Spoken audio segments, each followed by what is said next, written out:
I'm up here. Everybody sit down. Greetings, Colonel. I said sit down! Now, you know how I don't like to use the sit-down gun, but this morning we just don't have time for mucking about. Major Allied cities have come under attack. Nazis? Close your mouth. Hello, and welcome back to the channel. It's your boy Jay. TUESJAYS is here. Good to see everybody in the chat early.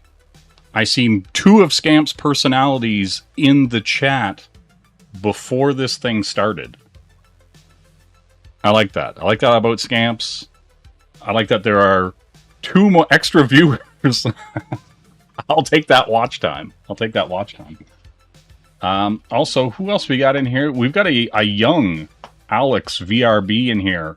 An even younger Noah Mactudis. A little snarky DM. Snarky came from Topiclus. Angela's there, so there will be a slight lack of racism. Just a bit, though. Well, you know, you gotta get with the racism where you can get it. I got K-pop in here as well. What's going on, everybody? How's everybody doing? I'm just chilling, you know, cold lamping, seeing what's up, you know. Oh, if any of you guys were here last time, I had a little sneak at a peek of the Gem comic that I'm working on, and I'm just gonna show just a quick little thing. And if you know the story, you may recognize this. Now, these are roughs. These are the rough layouts that I'm trying to figure out the page placement and just kind of how things go. You know? So here we go. So if you know what happens, Gem starts out, it ends in a beginning with a funeral. The death of Jerica's father. This man, Eric Raymond, right? Like, right here. Right? Like, this guy. Right here. Eric Raymond. Right? This is a young, angry Rio Pacheco. Right? And then here is Eric Raymond looking concerned at a crying, just tears of a clown, Jerica Benton, right? And then so over here, like if you kind of know the way Gem starts, it kind of starts out like she's remembering how everything came to be, right? And so that's the thing, like the start opens and she's kind of remembering their rise, right? It's almost like a flashback.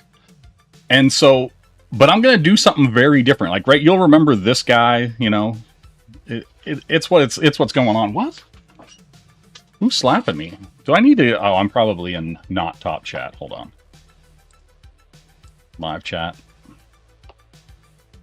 If Jay is Tina, I'll be Ike. What is? Damn. What's happening? Anyway. Long story short, I'm gonna do something interesting with this. We'll see where it goes. But these are rough layouts, you know, like he's got an umbrella, these are the trees in the background, some tombstones. It'll all get sorted out and it'll look magical. It's gonna be magical, like, you know, and I'm trying to decide like how much cartoon style it should be, like how faithful I want to be, and how much of like my own style influences in it. So right now I'm working that kind of stuff out, and the color palette and things like that. I don't know what it is, but this dude's expression entertains the hell out of me. And he's like looking at her ass. So yeah, you know, that's just how it is. But yeah, so we're figuring out there's a whole crowd, like you can see in the back here. Hold on, I'll get rid of these colors. But yeah, this is me just kind of like trying to figure out placement and trying to figure out where everybody goes and whatnot. Because there's like a whole crowd of people in the back, and then there's a whole series of where they pull up in the car. All this stuff. Yeah, right? Like he's looking directly at her ass, and that entertains me, right? And like this person here, like right here, like this Jerica is Jem. They're the same person. You know? That's all I'm saying. Are you going through a mania right now? No. It's not that. I'm not saying try as in try, like do or do not. I'm saying like I'm going to try certain styles and effects, even with the paneling, that are going to be like pretty different and interesting. But if I don't think it works for this, I'm going to use it for something else. Right? Right? You know what I'm saying? That's right. And so, yeah, here, like, I sketched her all in, and then I was like, her hand here, I was like, do I want it? See, this is the part of art and drawing that drives me the most crazy, is I think about hands a lot. I think about the way people are moving and emoting, and I think more about the hands than I have to think about anything else. Just because I'm a stickler for the way it portrays someone's personality. Right? Yeah, like Kirk Douglas shouldn't have a flat top in ancient Rome, Noah. That's just... Do you know what I mean? Like, Elliot Page shouldn't be one of the greatest warriors in Rome. Like, do you know what I'm saying? It's just wild. But yeah, right? Like, I can show some of the other pages here. I'll see what I'll grab something here. Trying to think. Yeah, see, like I'm just laying stuff out, right? Like where the cars pull up. Look at these cheeks. You know, right? Because I'm drawing. You know what I mean? And so there's like the cameraman. There's like going to be all the camera people around. Them getting out of the car, right? And so like all this stuff has to reveal itself. Like this is before she gets there, right? And so there's a bunch of crowd work in the previous pages and stuff. And so there's going to be like a full, I'm probably going to do 8 to 10 pages, complete, finished, full color, and I'm going to put them out there. And I mean, I'm either going to put them on, like, well, they're going to be kind of like, they're going to be free-ish. And I'm probably going to put continued pages or people getting the pages first, like on Patreon or Subscribestar or something like that, right? Or my Ko-fi or something. I'm still figuring that out. But I am going to kind of retell Jem. Nobody else is doing it. Hasbro has the rights. I assume that Skybound and what's his name? What is the Walking Dead guy's name? Oh my god. You know, somebody in the chat knows Walking Dead guy. Walking Dead guy. The guy who created Invincible, the guy who created Walking Dead. The chubby guy with the beard. My god. What is his name?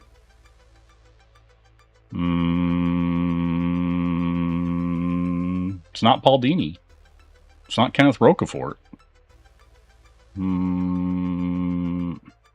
No, see, now, yeah, Kirkman. Robert Kirkman. No, now here's the thing. The lawyers didn't come after Jeff Scott Campbell when he does fan art and puts art books out of Marvel and DC and other comic characters. Nobody came after John Byrne when he did X-Men Elsewhere, right? And those got printed up by fans and all that kind of stuff, right? If you aren't doing anything with it, I can do...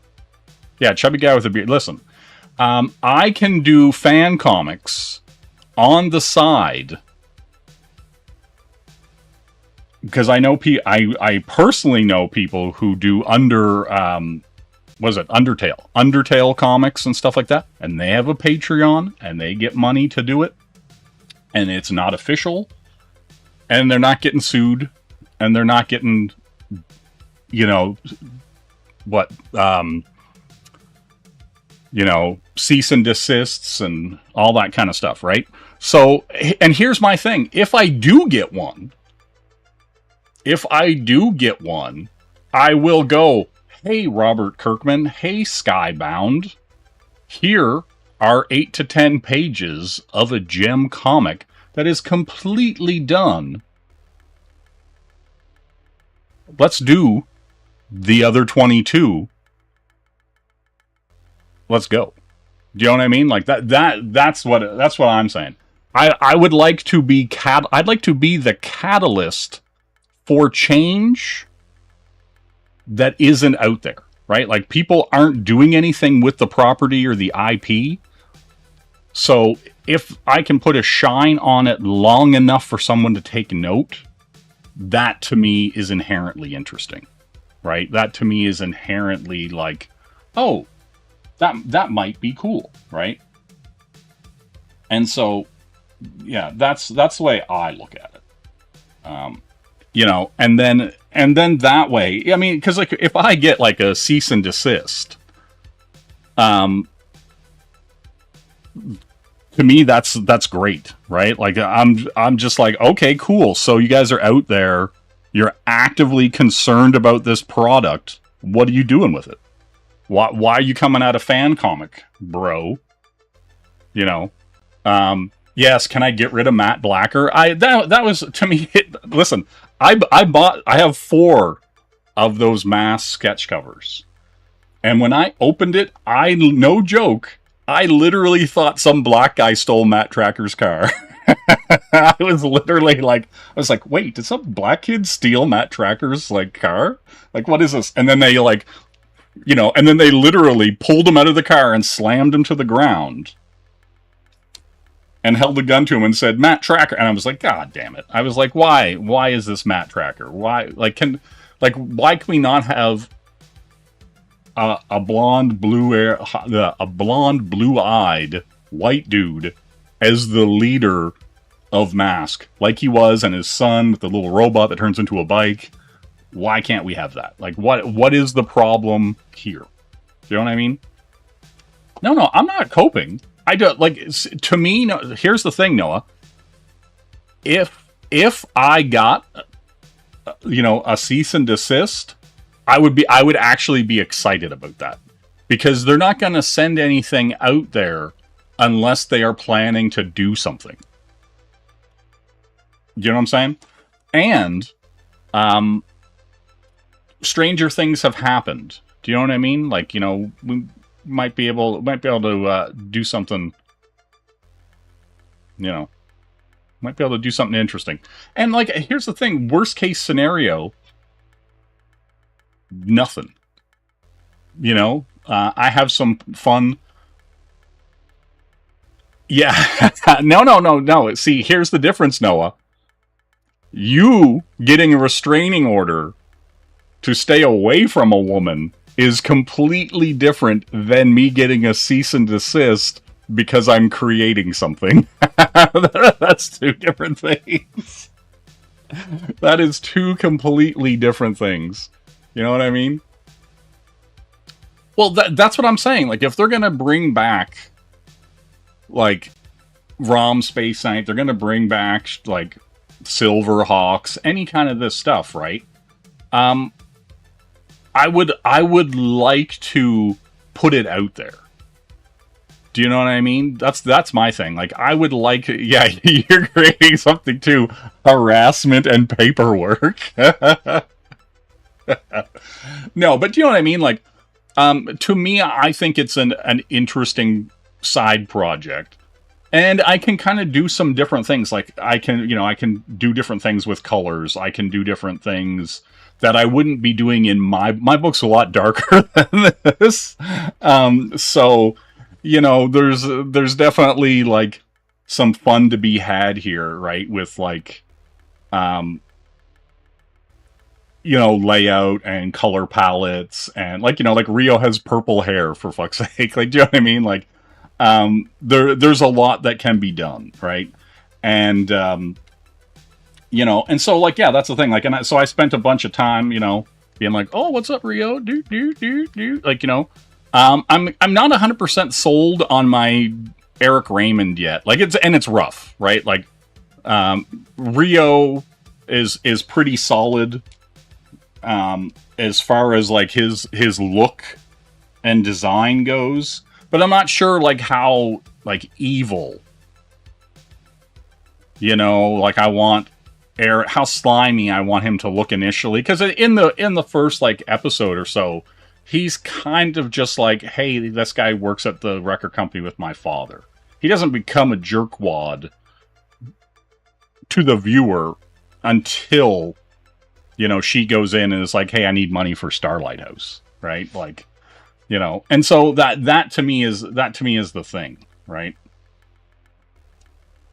What do you guys like? Cease and desist? Like what? Like, get out of here! You're an economic hero. It makes up for not paying my taxes. Damn it! No, pay your taxes. Don't become a Wesley Snipes. You know what I'm saying? And then the taxes come up, and you're like, what's going on? I can't even pay my taxes. Hey, Angela, what's going on? How you doing tonight? So yeah, so like the long and the short of it is, you know, Gem fan comic. Yeah, and cease and, you know, assist these nuts. You know, seize, grip and assist these nuts. You know what I'm saying? No. But like, yeah, I think that's the thing. Like, I think it's a fun side project, and you know, again, it lets me do something a little different. And so yeah, I'm gonna do that. I'm gonna definitely have, you know, brooding Rio running around, you know, Gem running around doing her thing, you know, this guy clearly right here, this guy clearly looking right here. He's like, damn girl, you got that keister. You know what I'm saying? And so yeah, he likes what he sees. I like that about him. And then like, where's he at? Okay, here's my guard. Here's my boy. And look at the shading. I can remove his stash. Right, because I like to do things in like layers. Just because I wanna be sure it's the way I'm going before I go that way. You know?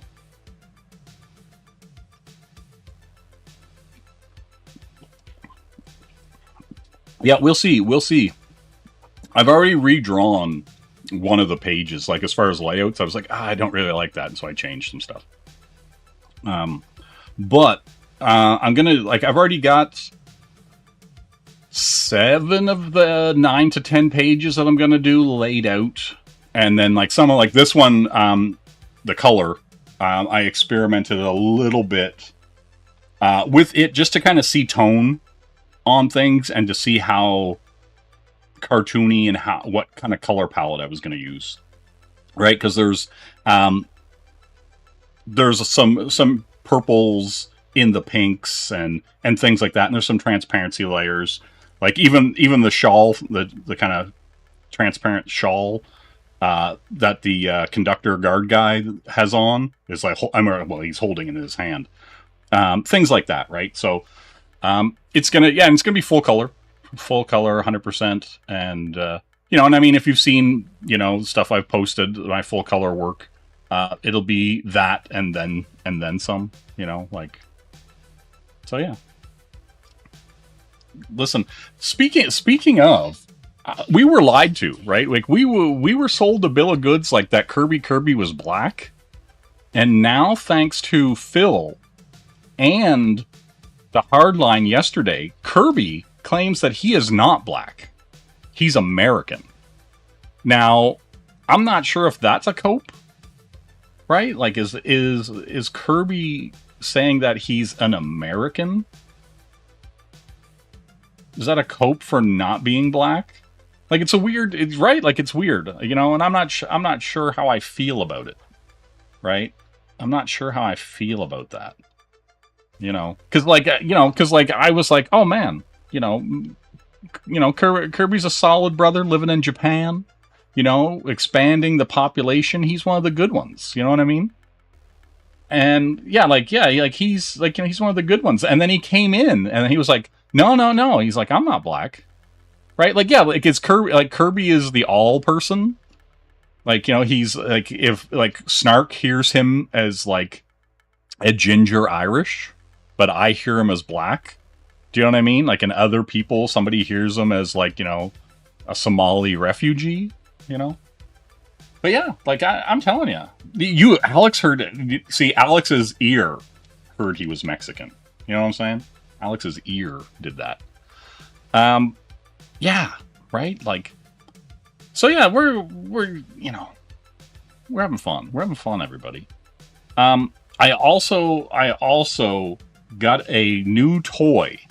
I have a new toy for the sumo streams. And maybe, whoa, let's not call him a scammer. Maybe I'll show it off here, just as a preview. I mean, it's like most of these people aren't even in the sumo streams. You thought he was Nigerian. Damn, you heard he was Chinese. Damn. You're not one of the good ones? You're a real human boy? Oh, scamps.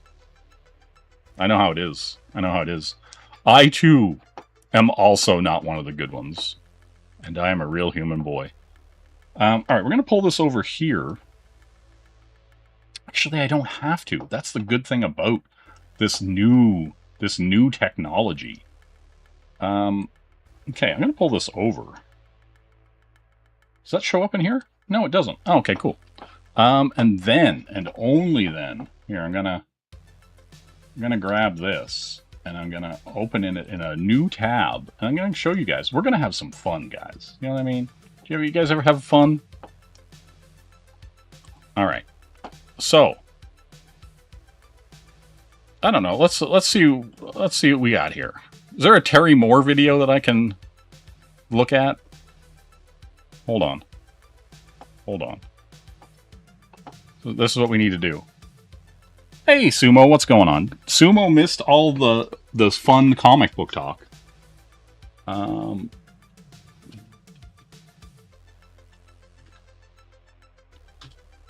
right. I don't know what he's doing. Okay, it doesn't matter, right? Like, it doesn't matter. This is a Terry Moore interview. Right? See here. I'm just gonna pull this up, and this is what we're gonna do, guys. This is gonna be the fun. It's gonna be the folly. This could be the folly. Who can say?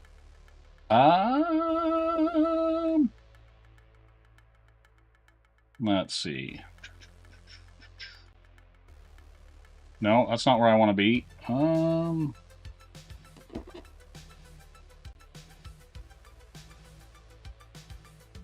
Oh, I guess it would be this, wouldn't it?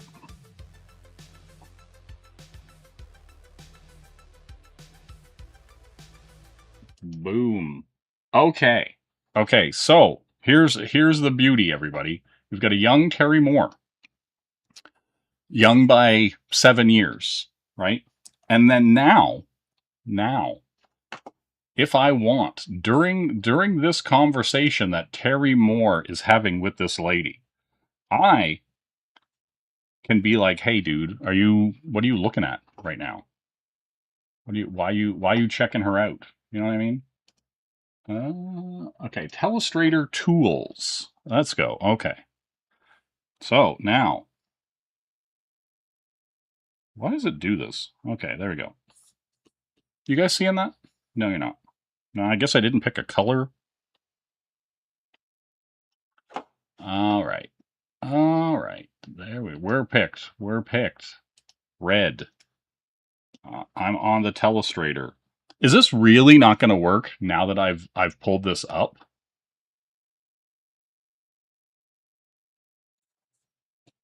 Is this the life that I'm living right now? I guess this is good that I can work out these kinks. It really isn't. Hold on. Maybe I'll take this down. Maybe there's a confusion of tools.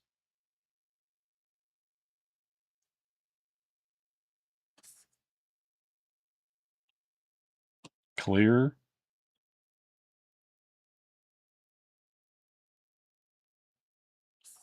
Why? Why is my life like this? Literally,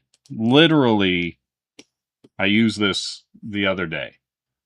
All right. Oh, wait, hold on. This is why. This is why. Arm drawing. Here we go.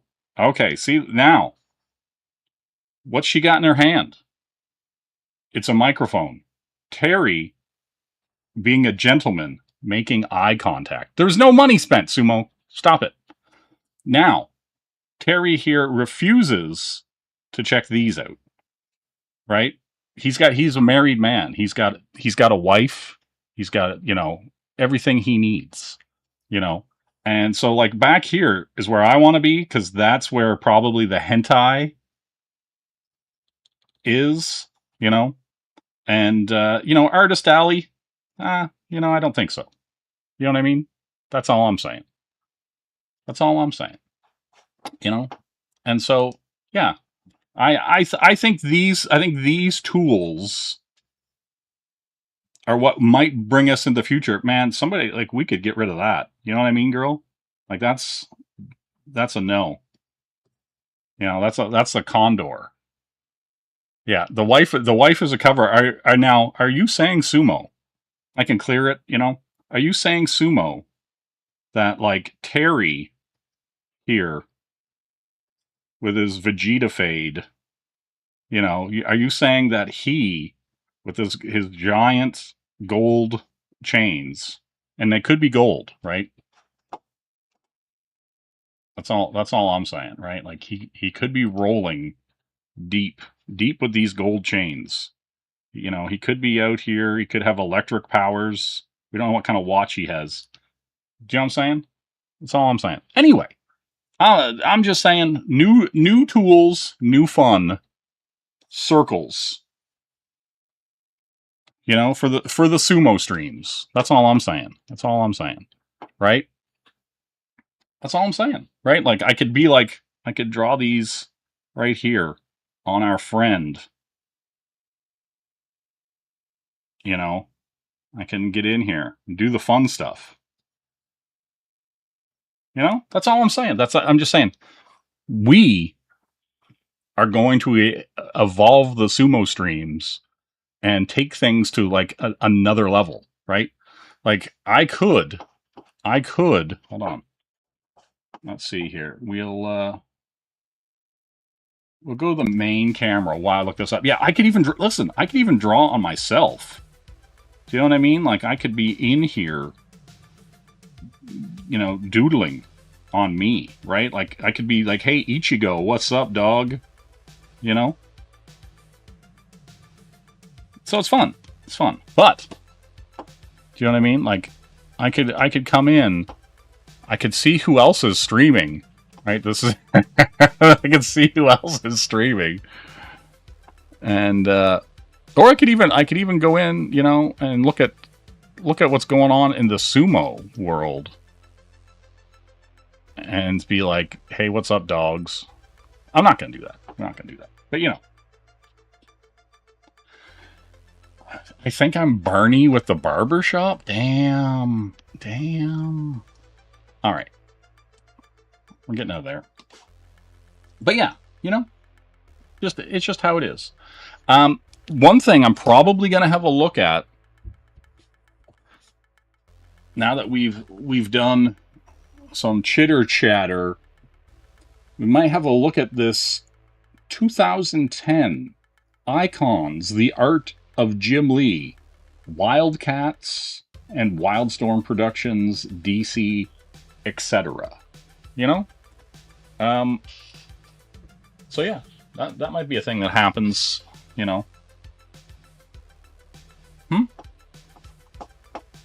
What are you saying?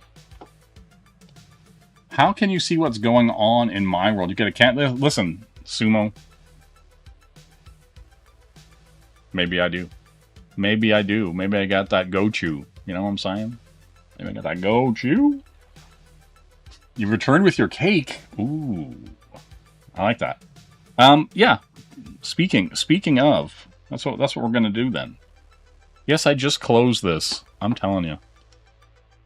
I'm telling you. Everybody and their dog wants me to tell them. I'll put that here. Perfect. Okay, so now that we're still in here, we're still streaming. We're still living, laughing, loving. Yeah, I think I'm just going to pop over, and we'll have a look at that Jim Lee book, right? Like, for Sumo... Sumo's still here. Hold on.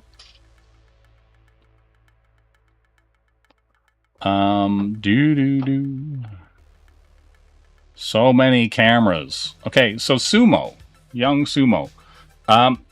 You probably missed the Gem comic talk, and that's about it. You know?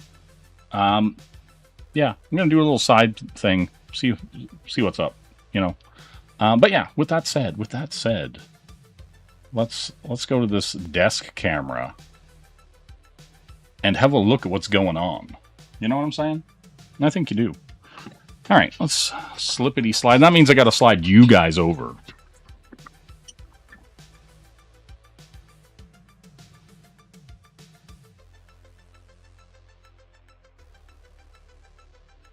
This is how you remind me.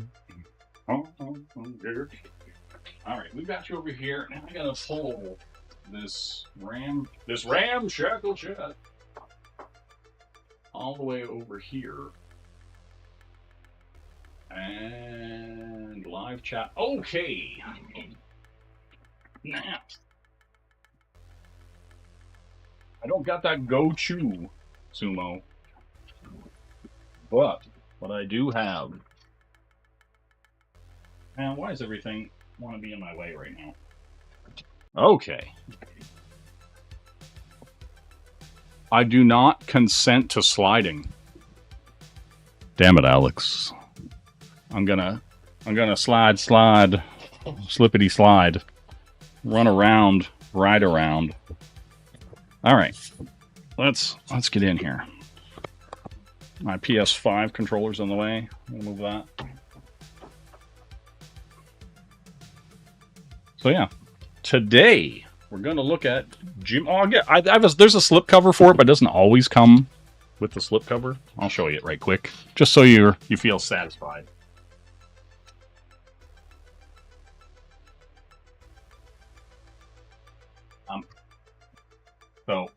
So Jim Lee icons, the DC Comics and Wildstorm art of. So yeah, we're gonna quickly have a look at this, see what's up, see what our boy Jim's doing, and go from there. There's actually I've kind of already flipped through this, and there was some actually really cool stuff that I hadn't seen. So I was kind of like, oh, well then.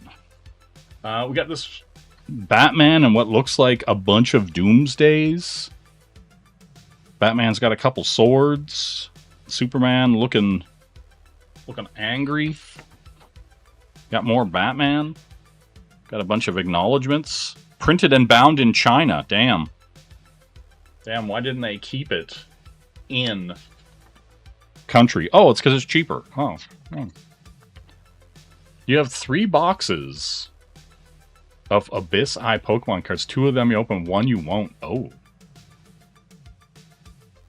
Solid choice. C4 got that Bazinga. You know what I'm saying? Yeah, C4 and Ghost. Kind of my go-to.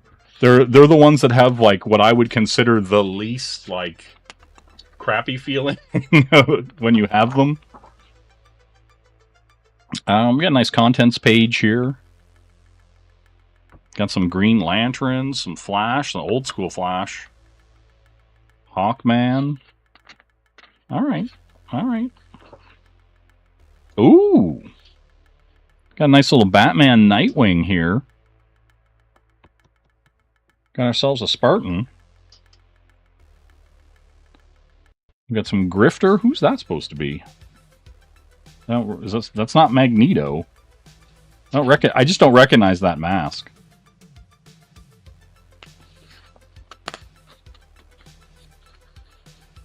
Little introduction. Jim Lee was born in Seoul, South Korea on August 11th, 1964.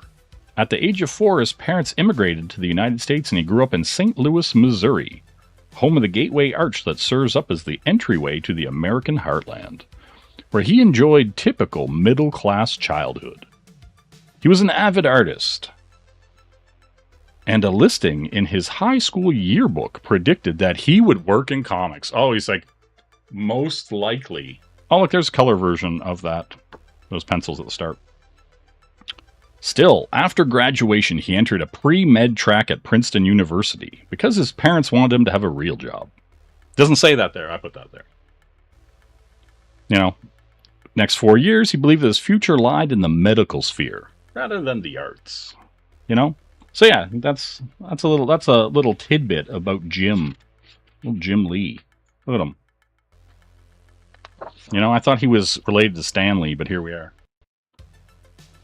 Got the Rorschach there. Well, that's some cool stuff here. These down shots. I get a kick out of these desk down shots. Like, come on, guy. See, look at those. That's super rough thumbnail. And then where he went, and that's why I like working like loose and doing stuff rough, figuring it out, and then like finishing up stuff. Like that's the part to me that's like the most rewarding and the most frustrating at the same time, is that like rough layouts process where you're just really just trying to figure out where you're going, right? And like the best way to get there. The best way to get like the person looking at what you're doing there. Ooh, I like that. That's strong. That's a strong piece. That Batman looking good. Yeah, his parents disowned him and put him in swaddling clothes and put him in a basket and rolled him down the river. Like, you know? That's what happened. We know. We know, Jim. We know. But the thing to me that was kind of interesting about this book, and one of the reasons why I wanted to show it off and kind of sit down and really look at it, is because a lot of the stuff is like pre-2010, right? And so he's kind of newly into DC, right? Like this is like coming out of the 90s, like pretty fresh, right? Like if some of the stuff is like 2005, 2003, stuff like that. It's pretty fresh, right? Like it's kind of some of the first like DC work he's really doing. And so I thought that was interesting to see. And there's actually like also when I was flipping through it, there are actually some pretty interesting pieces that if I just saw them on their own, I never would have said, hey, that's a Jim Lee piece, right? So to me, that's really cool, right? Like, because some of the stuff you look at and you're just like, oh, that's Jim.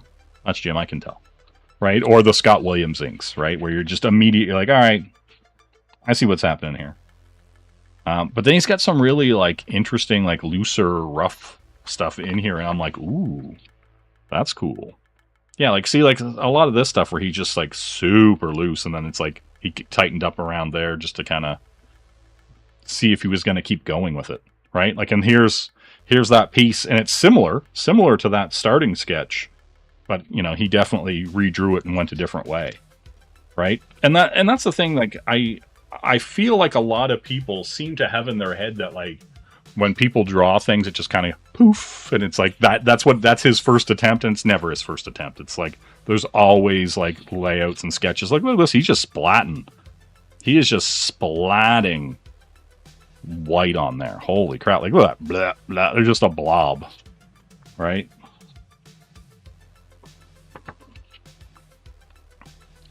I actually watched a Daniel Warren Johnson stream the other day where he was talking about his Chain Kata book. And I thought it was interesting the way he's doing black and white and additional color book, which I thought was kind of neat. The backgrounds are all done in this like graphite paper. Damn, Jim eats that Goochang spam. So yeah, we got some more. We got some more Jim here. See, like even his Batman is very different. Like look at the Batman here. It's a little homage to the Dark Knight here. Legends of the Dark Knight number 50, 1993. Interesting. So we're going way back with some of this stuff. Cool. Yeah, see, cover up for the first printing of Batman 608, December 2002. Scott Williams, colors by Alex Sinclair. Right? Like, some of this stuff is just, like, really simple. Like, that hand is a monstrosity. It's like he just, like, scribbled all over it to get that thumb to even look slightly right. That's pretty cool, though. Oh, see, here's exactly what I'm talking about. When I'm working on, like, these layouts, these super scribbled in rough layouts, and then he gets to the super tight pencils. And look at the nod. Look at this. That's awesome. From Detective Comics 1939. That's a cool homage. That panel homage is actually really cool.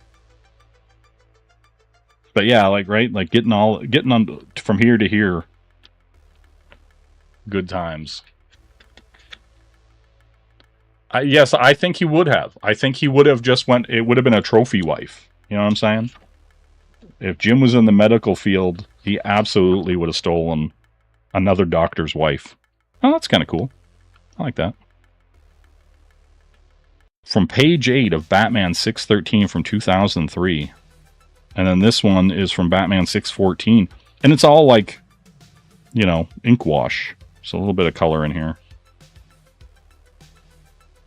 Yeah, ink wash and gray wash on artboard. This is pretty cool. But it's a very Jim face. It's a very, you know. Yeah, June 2003. So yeah, it's pretty cool to see a lot of this stuff. Sumo thinks he got a Jollibee Peach mango pie left over from lunch somewhere. Damn. Damn. All of that, that's cool. See, like this, like, if, okay, here's a perfect example. If I seen this piece, I would not think that's Jim. Like, there is nothing about that says Jim Lee to me. Right? Like, and a big part of it is because it's not inked. It's not an inked piece. You know, so you don't have that look. And the same, like, you know, a lot of lighting and everything like that. Pencils, inks, and gray wash on artboard. Colors by Alex Sinclair. So it was digitally colored? Interesting. Yeah, that's bizarre. That's weird that they're coloring the ink wash digitally. That's cool. Oh, this is pretty sweet. Look at all the Batmobiles. Wow, that's neat. That would have took forever to lay out. All the Batmobiles, all in their little rotating garage. I like it. Yeah, it's nice. Oh, you found it, Sumo?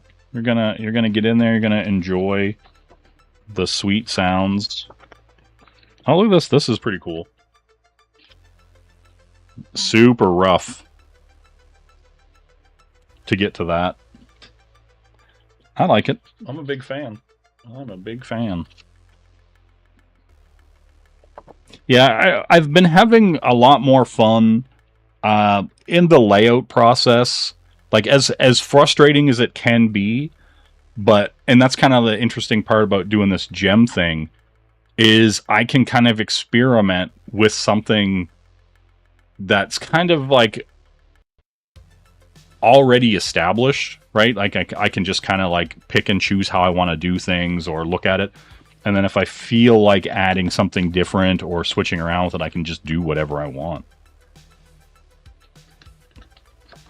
You know, and it's not gonna it's not gonna affect the pace of other things I do because I'm experimenting with that stuff, right? Like, look at this. Like, that's a crazy, super rough, just like silhouette.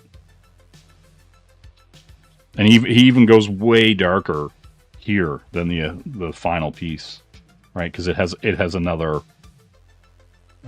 like a secondary light source on it. You know, just how it is. Yeah, see, I love this stuff. Like, look at this. Like, you know, these layouts, and then it's like, who would Talia be in this shot? Question mark. That's neat.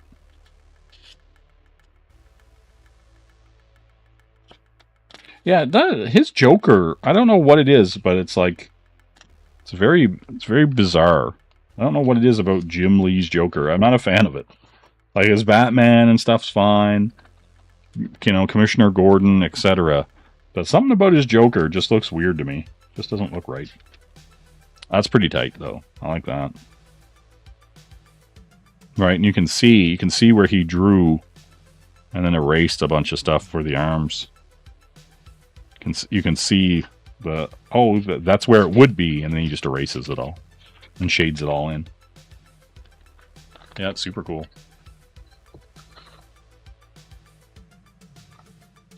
Damn scamps. Yeah, see, like, look at this. Pencils, inks, ink wash, markers, whiteout, and whiteout toothbrush splatters on colored paper. Yeah, you can definitely tell. Like, you can see, like, we talked about this before, Noah, about, like, the texture of the paper, or putting a paper-like texture on an image, and it just kind of adds, like, faux detail that just isn't there, and your eye just kind of makes up that there's a roughness to the image. And like, if you just put that on black and white paper, or if this was on white, this would just be nothing, right? Unless he like did a light layer of wash over before he started splattering. We got the Hush stuff here now. People pay big even for those. Oh, I'm sure they do. I'm sure they do. Like, it's interesting to me, like, you know, I see some stuff, and like every once in a while my mind kind of gets kind of like, the perception of certain things changes, where I'm like, oh, I was being too precious about it, and I see somebody else doing it, and I go, why am I being so precious about it? Right? Like, they're not. And, you know, and you see the work and go, well, they're not being precious about it at all. You know, so I gotta loosen up with what I'm doing. I gotta kind of just let it be, kind of thing, like go with it, and then go back, because you can always fix things. Like, you know, if I don't know, I don't even know what I got here. Okay, yeah, this, right? Like, you know, if I go loose on this, right? Like, I can, at any point, I can just take it into, like, scan it, take it into Photoshop and clean it up. You know, or color it, or, you know, put layers on it and change things out. You don't have to, like, get married to certain things. And it's kind of what I like about digital, too, is because you don't have to get married to anything. You can, you know, sketch things out and go, I don't like that.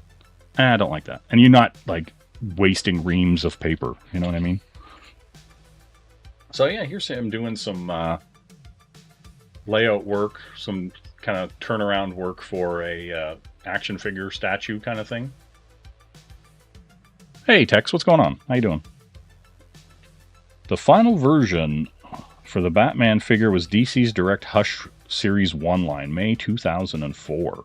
Sculpted by Tim Bruckner. Based on designs by Jim Lee. Yeah. Oh yeah, we got a bunch. Right? Like, if you look at any of these, you're like, yeah, that's Jim. That's Jim. But yeah, his Joker's so weird to me. I don't know what it is, but like, his Joker is just like not what I think of when I think of the Joker. And maybe it's because he's trying to do this, like, his style blended with kind of like, you know, a very like 40s, 50s Joker kind of thing. There's more than one page. No, it's just thick for some reason. Just feels incredibly thick in my hand. You know, you know what I'm saying? So yeah, this is pretty cool. Right, he's got some designs for the statues, A, B, C, and D designs. I kind of like the Welcome to Gotham City one. That'd be a cool, like, kind of maquette. But yeah, like, it's cool to see this stuff where, you know, he was kind of right into DC. I have these. I'll have to do something with these one time. The Batman black and white. Right, like, look at this. Like, this stuff, you know what I mean? Like, this doesn't scream Jim Lee to me, right? And so that's really interesting to kind of see. He penciled and inked all 8 pages himself, right? And thus you get this really, like, almost Frank Miller kind of style, right? Where it's, like, very, very basic, you know? I do like it, though.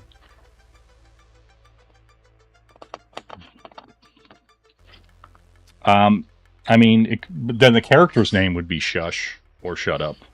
You know what I mean? Hey, what's going on, Dale? Yeah, I don't know. To me, whenever I seen the Hush 2 logo and like where the 2 was put, I was like, do you guys have anybody who does design work anymore that works at DC? Like, is that a thing you guys do? Like, because man, it was bad. Like, you could have taken, like, there was 2 H's. You could have taken either one of the H's and turned them into a 2. Do you know what I'm saying? Like, I just don't get it. I just don't get why nobody that works at DC made any kind of design choices when it came to the Hush 2 logo. Oh, that's pretty cool. I like the initial sketches and stuff. That figure's pretty cool. I like that. I like how he, you know, draws the cape coming up and around, and the transparency layer. Like, that's cool. Yeah. Little all-star Batman and Robin. But see, like, this design here, it's like, it's kind of like he's trying to, like, do like a Batman 89 kind of look. I don't care for it. I don't care for it at all. You know, that's just me. That's just me. Yeah, see, like, I don't know, something odd about this. He, like, looks a little too thin. It's weird.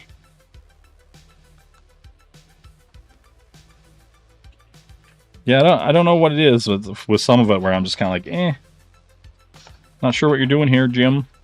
Yeah, these are some of the thickest pages, girl. Those are clean.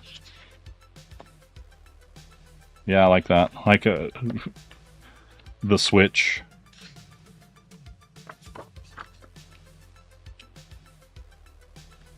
That's pretty cool. Yeah, I like that. I like all the rips in the gloves and everything. That's nice. 2007. We're kind of bouncing. It's interesting. Like, we're kind of bouncing all over the place. I like, see, look at how rough and simple these designs are.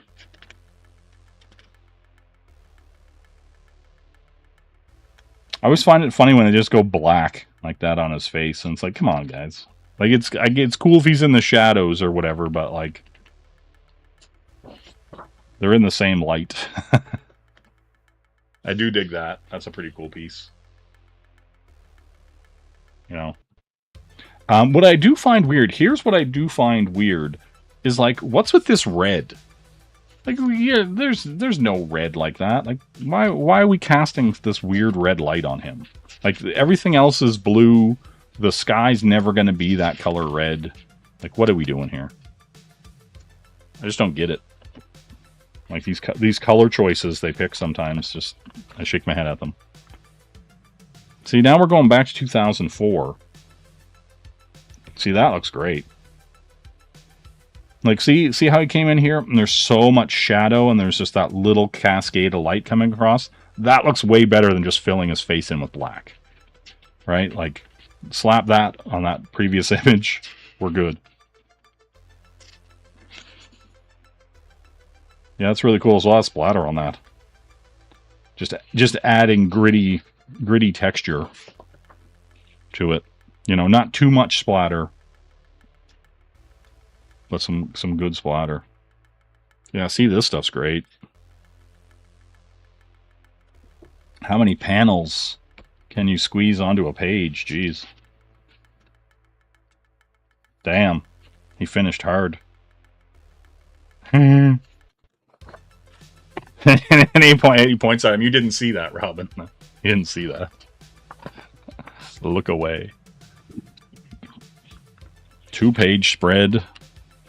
It's very Back to the Future. You know?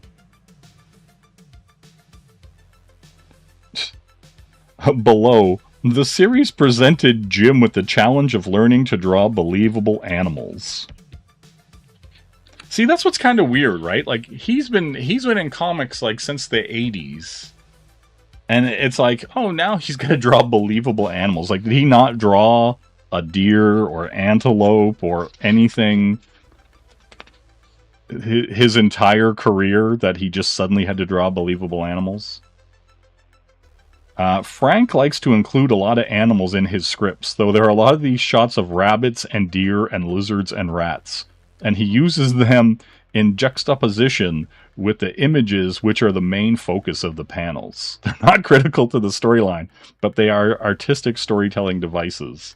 And every time I draw one of those little critters, it's usually for the first time. Interesting. That's kind of an interesting kind of little side note from Jim. And then, like, here, he says, every time... Where is it? Yeah. It's usually for the first time, so it requires a lot of Googling and finding reference. I just try to figure out how these animals are constructed, you know? There's a lot of muscle construction that's similar to humans, but it's in different proportions. And so it's like learning how to draw all over again. That's kind of funny. I mean, I'm pretty sure, like, you know what I mean? Like, a lot of people, it's just like the same with guys who, like, can't draw women and stuff like that. It's because they draw guys all the time. And so they're just, like, never drawing women. So it's like they struggle to, because it's like they only draw dudes, right? So it's like, oh, you never draw a horse or an antelope or whatever. It's like, gotta figure it out. But, you know, but since I imagine it comes way easier to him, you know, just because he's been drawing for so long and doing all that work. Oh, little Commissioner Gordon. That's cool. Zatanna. Well, we got some Green Arrow here. Look at that. That's a really skinny Victor Freeze. Holy. The Question down there, yeah. Oh yeah, that's pretty cool. Riding along on the train. What's interesting is, like, in the pencil part here, has the people on the train, a whole bunch of little people, and then here it's like totally cropped out.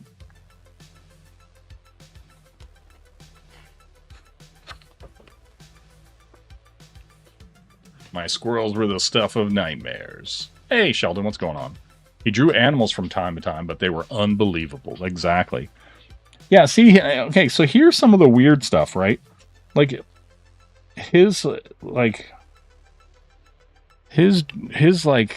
very interesting take on the Joker. Detail the final art for the cover of the 8th issue of the series from January 2008. Inks by Scott Williams, colors by Alex Sinclair. Let's see. Opposite top right. Despite the winning smile, the Joker's definitely not the clown you want for your birthday. This was a gift from Jim to Heath Ledger. Weird. But, like, that doesn't even look like Jim's art. Right? Like, that, like, he gives that to Heath Ledger for his birthday. It's pencils and watercolors on artboard.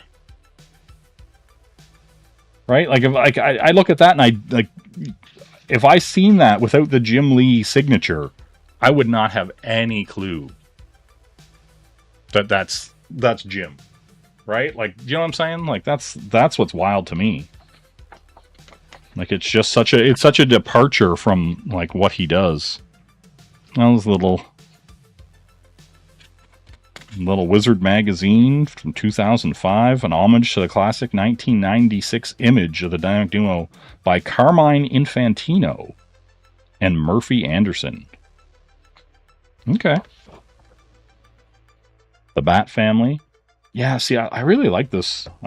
I really like drawing on like those kind of colored backer boards. So like this stuff's fun. That extra texture. I need to do more of that. I really do. I do like these Barbara Gordons. These Batgirls. These Batgirls are stacked. You know what I'm saying? Damn. Damn, Barbara. Oh, there we go. According to Jim, Catwoman has played a very interesting role as a supporting character in the Batman mythos. The lush portrait of Gotham's foremost feline burger. Foremost feline burger. This lush portrait of Gotham's foremost feline burglar was crafted in pencils, inks, and whiteout on artboard. Jesus. I'll get some. See, like that's a very Jim face. 2003, 2004 for a lot of these. Yeah, see, like look at this. Like this Joker, right? Like on its own, like it's cool. But like I don't look at that and think Jim Lee. Right? Yeah, Carmine Infantino. Yeah. But like, right? Like this here stuff. Like what? So bizarre to me that's Jim. Right? But he's using that paper. I like that paper. And it's a cool image. Like, I'm not saying I dislike the image in any way, shape, or form. I'm just kind of like, it just doesn't scream Jim to me. You know what I mean?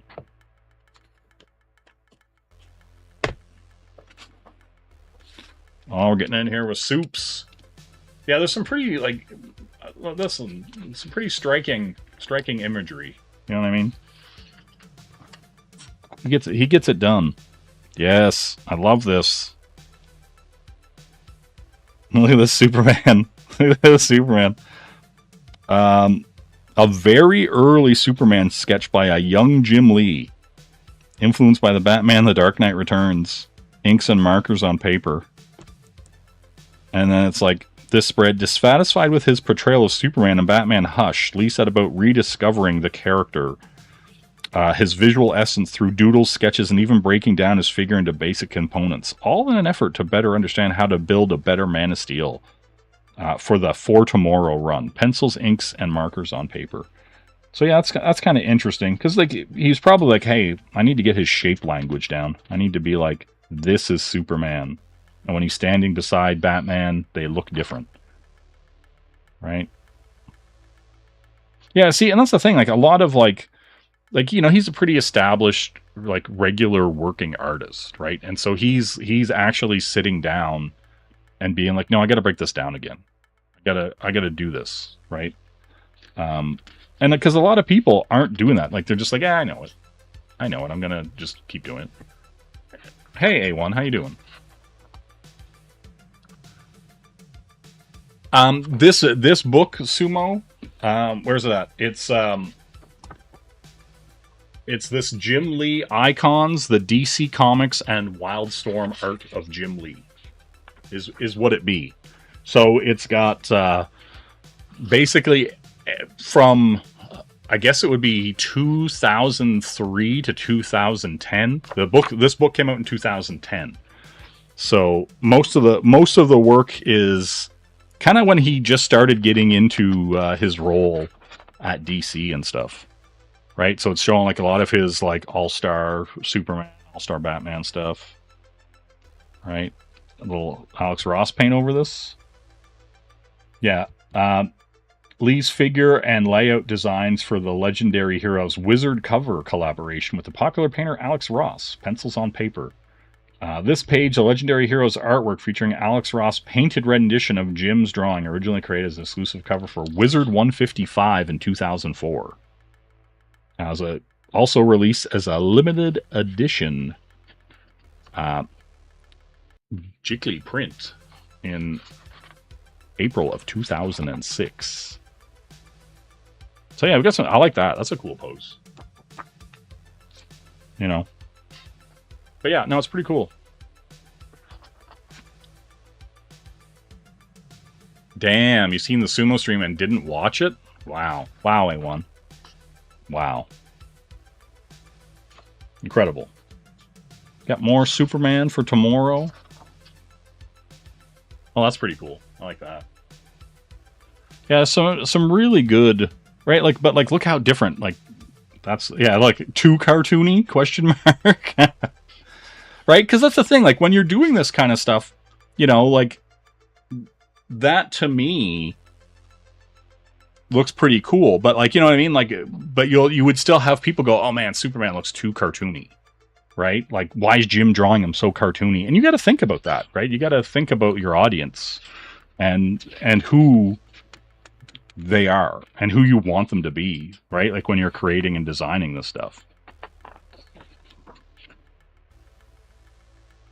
Right? Like, that's pretty, the very heavy shadows. Yeah, this stuff's so cool. I love these layouts and stuff like that. See, that's pretty cool. Oh, little homage. Little homage. Throughout his career, Lee has incorporated visual and textual nods to the work of other creators, aka swipes. He has been known to swipe. Past and present, including this homage cover to the first issue of Superman, drawn by co-creator Joe Shuster from Superman Volume 2. Right, the original cover by Joe Shuster for Superman 1, June 1st, 1939. Damn. It's pretty cool, though. Ooh. That's what I'm talking about. We got some layouts pages that probably won't show up well for you. So I will go back to these and be like this over top of them later, you know, with my monocle out, my saying VCR, zoom in on Cleo's necklace. Well, yeah, there's some pretty, like, you know, boom, in your face, cool shots. I like it. You know. Oh, damn. Everybody's shooting at him. Like pissed off Superman is always hilarious to me. But yeah, I got some more layouts here. That's a completely different. He's kind of in the air when the bullets are coming at him. He kind of combined these two for that cover. That's cool. Oh, there we go. Like, notice the movement. Notice the movement we have here. Z's. You know what I'm saying? That's all I'm saying. Quite a big difference in this. The face here is completely different. Turned even. And here, he redrew that guy totally. You know? Maybe Alex Sinclair went in and redid that face, because that face is entirely different. Interesting. Yeah, listen, I don't really have a problem. Like, my issue with the nod or the homage,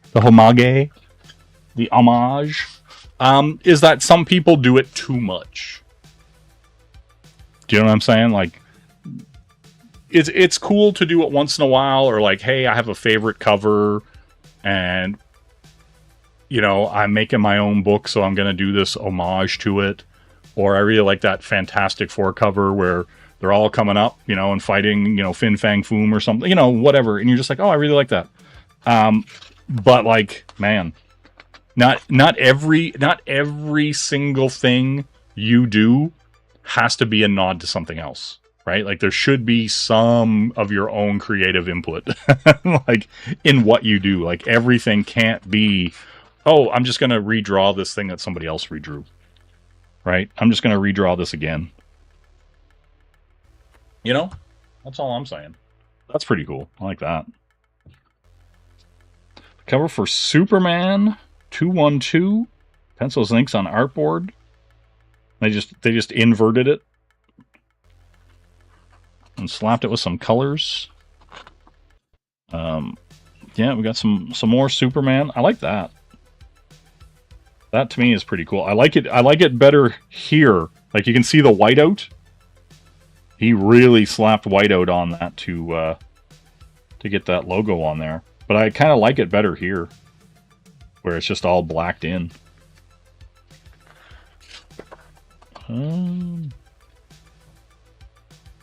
Yeah, see, like that does not look... The Maid of Might enjoys a stroll amongst the clouds. Pencils, inks, and watercolors on watercolor paper by Jim Lee. Like, see, like if you just like if that wasn't there, I would have no clue. Like that doesn't scream Jim to me at all. Right? Like, it's very interesting. You hope there's no Lobo. I like his Supergirl there. Like right here. I mean, it's very loose. I just like it's very flowy. I like that. You know, I mean, this is cool too, right? Don't get me wrong. But no, that's pretty cool. I like that. You know, a shapely, strong-looking Wonder Woman. Imagine it. Just imagine. We're in 2009 for some of these. See, look at that. That's pretty cool. Yeah, see, like, look at his, look at the 2005, you know, Wonder Woman. Like, you know, she's a little strong, she's a little angular on the features for her. But then here, like, she's just like an Amazon. She's, like, gorgeous there. Like, some of the, like, you know, some of the faces are a bit wild, but, right? Because she's, like, kind of an unflattering angle, I'll say. Right? But, like, it is interesting. He doesn't really have a consistent Wonder Woman face, does he? Right? Like, he's just kind of drawing a girl. But, like, it's like, you know what I mean? Like, that could just as easily be Wonder Woman as that, right? Like, there isn't a, you know, he's not like, oh, I draw her with this type of nose. I draw, you know, her with this kind of set on her face. He's just kind of drawing a lady. Right? Like, even here, like, completely different style. It's kind of interesting. Right? Just like, you know, it's not the same face on loop, but it's also, like, not the same face on anybody. I guess is, you know, when you go from person to person. Which I guess is kind of good. You know. What? Like Shelby? I mean, at least I guess when he does, like, his, like, quote-unquote pro work, they're not all, like, homages or swipes. Like, you know, he leaves most of his, like, weird homages in, like, his own stuff. You know, except for, like, whenever he's, like, doing that, like, the Chihuahuas or whatever, in that ASM 300 pose. You know? But, like, hey, listen, I don't give a shit either way. Like, do what you want. I'm just, like, a lot of times when I say, hey, I don't like when people just constantly do the same thing over and over. I mean, it's mostly, like, it means, like, I wouldn't do it. Right? Like, just me personally. Like, I don't want to be known as the ASM 300 homage guy. Right? Like, and if you do, that's cool. Right? Like, I don't care. It just means it's me.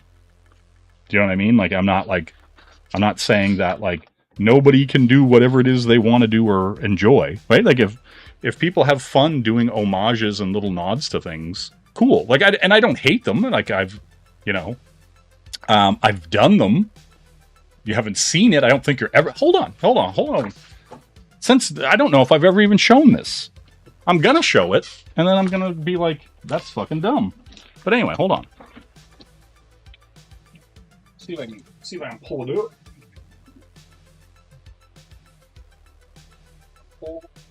Come over here. Oh, please don't go, girl. Who's your favorite new kid? Call me Joey. Call me Danny. All right. I'm gonna see if I can find it here first, so I can show it.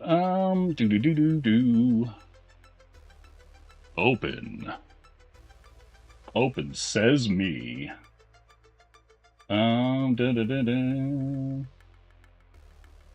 Let's see. Just trying to think of where things are. You know what I mean? Do you know what I'm saying? You guys know where your shit is? There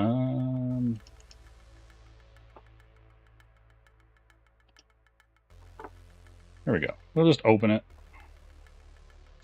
Because from my understanding, it's never going to be printed, even though I was very specifically asked to do this and turn it in by a certain time. You know? You know? But I don't think anything's ever going to happen with it. And if it does, whatever. Let's see here. Let's see.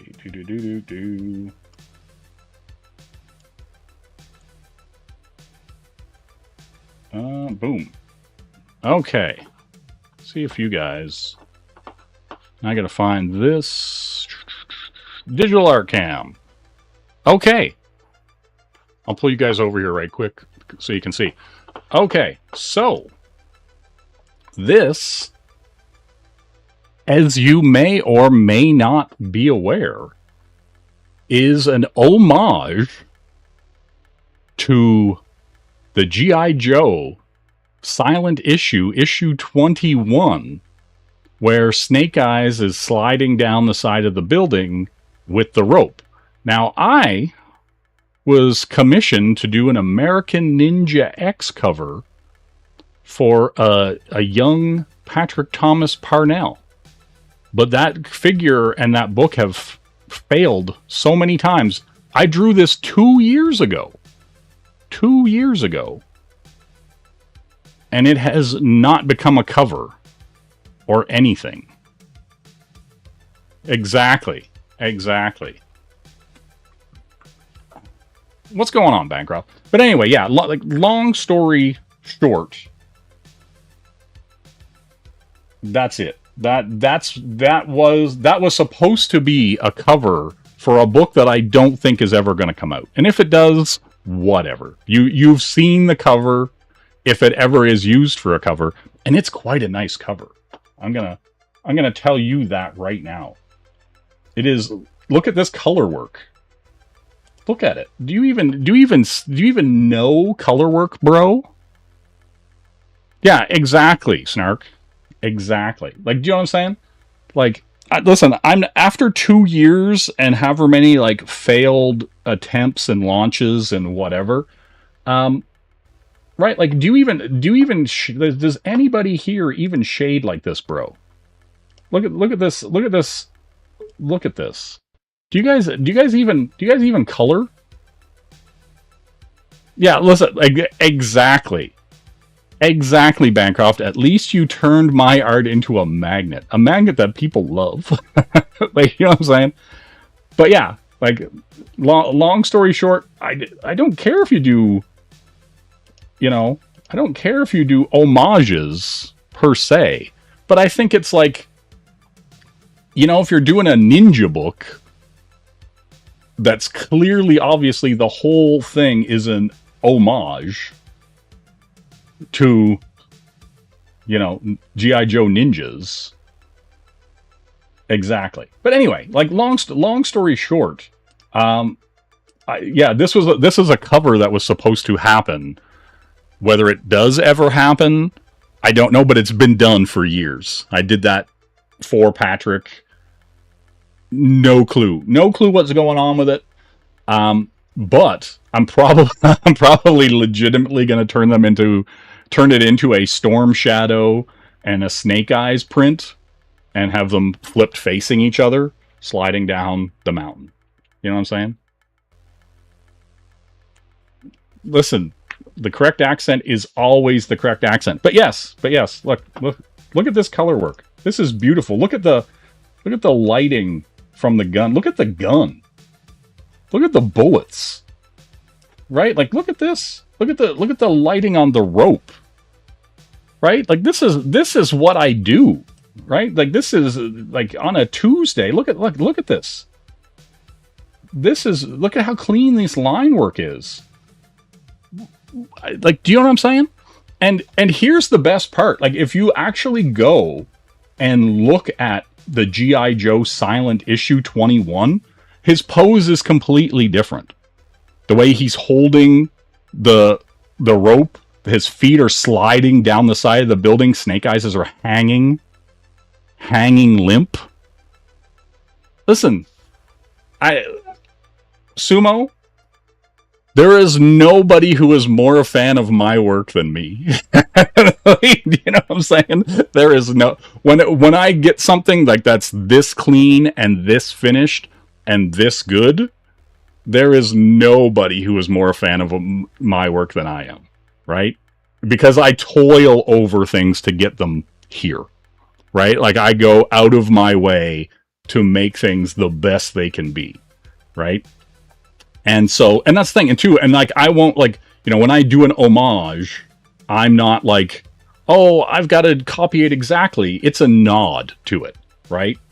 And like, his pose is different, a lot of the accoutrements are different, all that kind of stuff. I even put after Hannigan and Jansen, the original cover homage, right? Like, I crossed all my I's, dotted all my T's. You know, exactly. You know what I'm saying? But yeah, right? Like, that's the thing. That is the thing. You know, and to me, the biggest bummer about this piece is that it'll likely never get printed. To me, that's the biggest bummer, right? Outside of that, you know, but like, it's one of those things where I'm like super proud of the quality of the work, right? And that's it. Like, just incredibly proud of the quality of the work. Yeah, legally distinct, legally covered.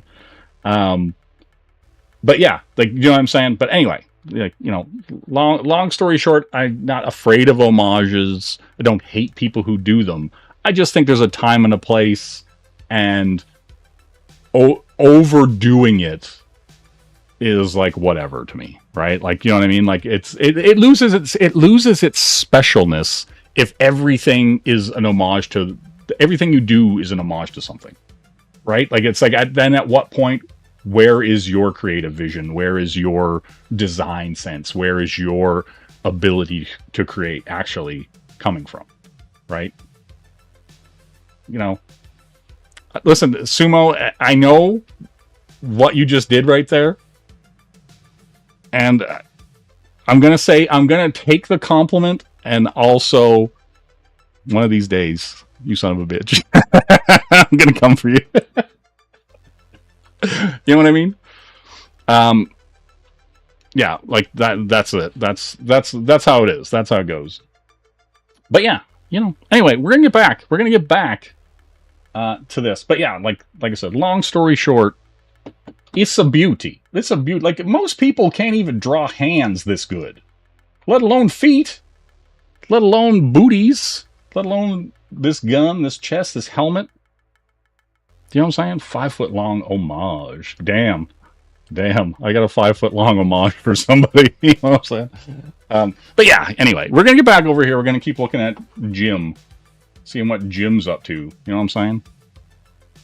You know what I'm saying? All right, let's do this. Let's slide everybody back over here now that I've ranted about the quality of my work for 5 minutes. My disdain for everyone. All right. You know? Desk cam. Here we go. Yeah, speaking of more of my work. That sticker, also my work. you know, for promotion for my upcoming book that none of you know about yet. But yeah, you know how it is. Okay, now we're back here. We're looking at Jim doing some kind of Kyle Rayner floating in the void where he belongs. You know what I'm saying? Kyle Rayner floating in the void where he belongs. Then you're gonna screen draw on Lee's work. See, Lee isn't Leafield. Do you know what I'm saying? Like, Jim Lee isn't out there making like homages, like little videos of himself. He's doing like clip reels promoting himself, you know. Yeah. Yeah, no, Jim was so very good. Right? And that's the thing, like here's the way I look at Jim. There's still a lot that you can learn from him and his past work, even like his X-Men work, all that stuff, right? Rob, much less so. That's all I'm saying. Well, I was just going to put it in the box with all your other stuff, Sumo. I got a little pile for you. You know what I'm saying? You'll get a sticker. Sumo, I won't hold out on you. You know? I won't hold out on you. You'll get a sticker. You will get a sticker, Sumo. There's gonna be a sticker set. There's gonna be 5 stickers, and so as I've been designing them, I've been getting them sent to me. You know, so yeah, there's gonna be a sticker pack and stuff like that coming. So yeah, we'll get back in here. You know, some John Stewart. Some Hal Jordan, the only Green Lantern we need to concern ourselves with. This Kyle Rayner nonsense. Boo. Yeah, listen, the way I look at Jim's like kind of like executive tenure at DC was more of like a figurehead. He was basically like Stan Lee for like the last however many years of his life. He was like a good guy to have, to be like, hey, Jim, can we run this by you? And he'd be like, yeah, that's a pretty cool idea. Let's do that. Right? But I wouldn't say he was running day to day or doing any of the business stuff. You know, he was kind of more of a figurehead, I would say, than anything. Some cool stuff here. I do find it interesting. Like, some of the stuff's so rough. Damn.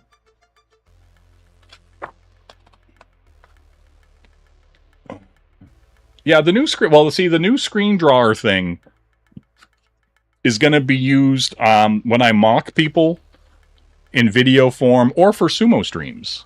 Do you know what I'm saying? God damn it, Sumo! I am going to send you a strongly worded letter, as though you were my congressman. You know. So anyway, we're back here in Infinite Crisis. You got some cool shots here. Superman looking old and tired AF.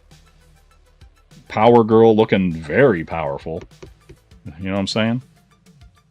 I think you do. I'm holding the C4 real close to this book, Sumo.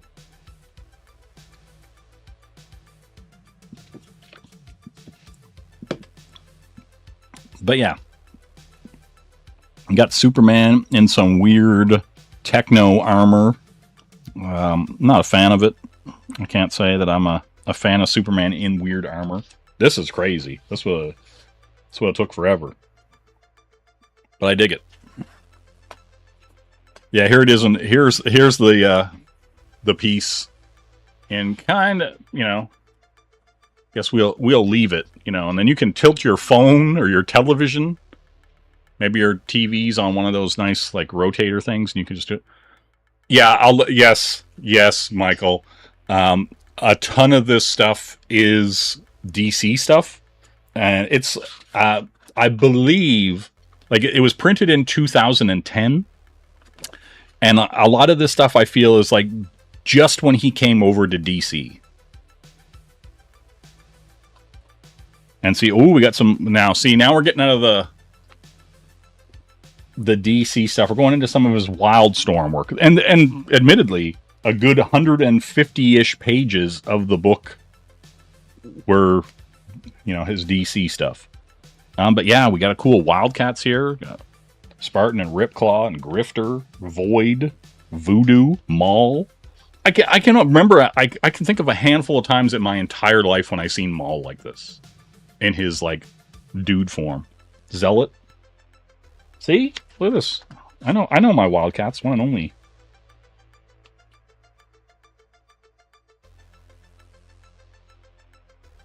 Yes. Yeah, see, this is classic. This is some classic Jim. That face is some classic Jim. It looks like it's like somebody took it and went, you know? There we go. There we go. I found a not pleasing Jim face. You know, few and far between. I like that Grifter though. That's pretty cool. Yeah. Yeah, this stuff is awesome. Look at that. Look at Voodoo. Man, can I just... maybe I will do that. I just had an idea. Right. Oh, we got cool Grifter. See, I love this. Yes. Just the suggestion. The suggestion. Let your eyes fill in the rest. That's dope, though. I love this. That's a great silhouette. And this is all 2005. Like it's a very interesting like time period. The inked art for the cover of Grifter One Shot, January 1995. Pencil inks on board.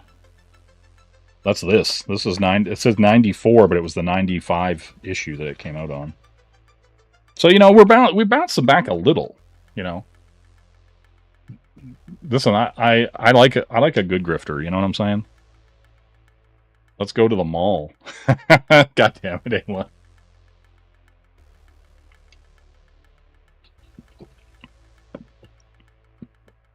Mm-hmm. See, these faces are always weird. This is a Jim face. And J. Scott Campbell was drawing like that too for a while when he was like a Art Adams. Oh, sorry. I recently learned that Art Adams doesn't like to be called Art Adams. He prefers Arthur. So J. Scott Campbell likes a lot of Arthur Adams faces, right? And see, like, here's the thing. Like, even if, like, we'll put this card down here, right? Like, if you line the nose up, see, we're losing it. It's immediately gone. The nose is in too tight, right? And then the line for the tear duct, they're supposed to be over. I'll forgive him. I'll forgive him. Look, his tear duct is over here, and this over. There's a good like finger width between. Was that a thing then? Look at that. His tear duct is here, and the nose is here. His tear duct is here. Why was everybody drawing eyes like that back then? It's infuriating. It's like there's an eye width between the eyes and your nose and like each side of your nostrils is basically an eye width on the average person, right? And so it's crazy to me that like you got like 2 or 3 eyes in between some of these characters. It's incredible.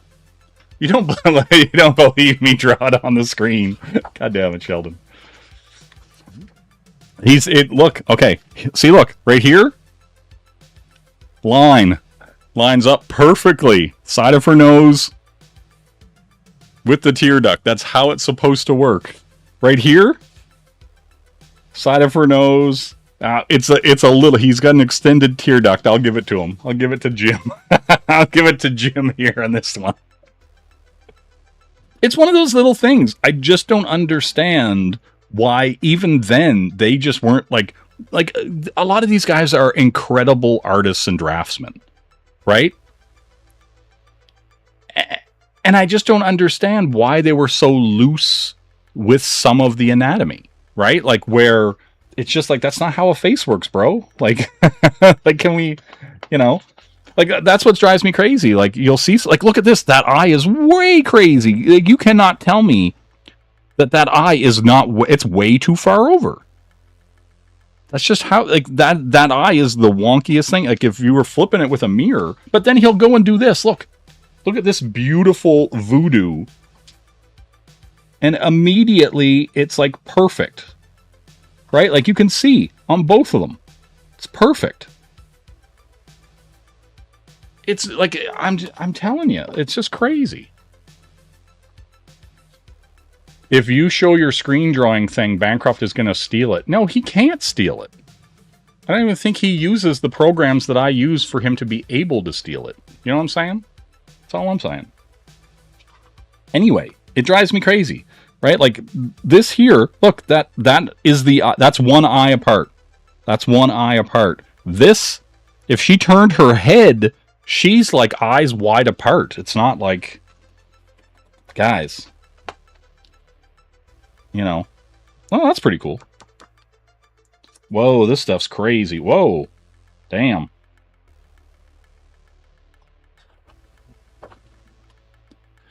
It has nothing to, no, don't give me that.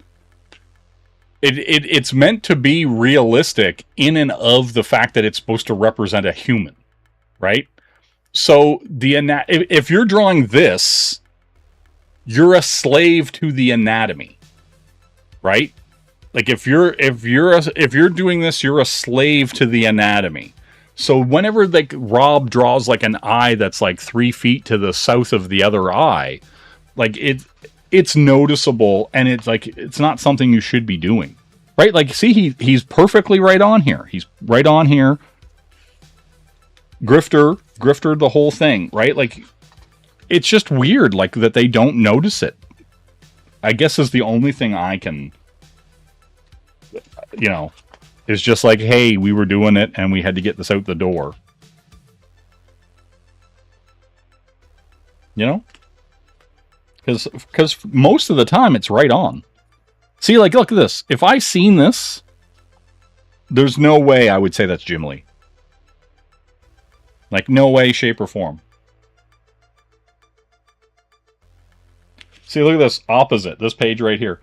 Jim freely admits that he loves to perform a variety of experiments, as demonstrated by this cover to Gen 13, Volume 3, Issue 0 from September 2002.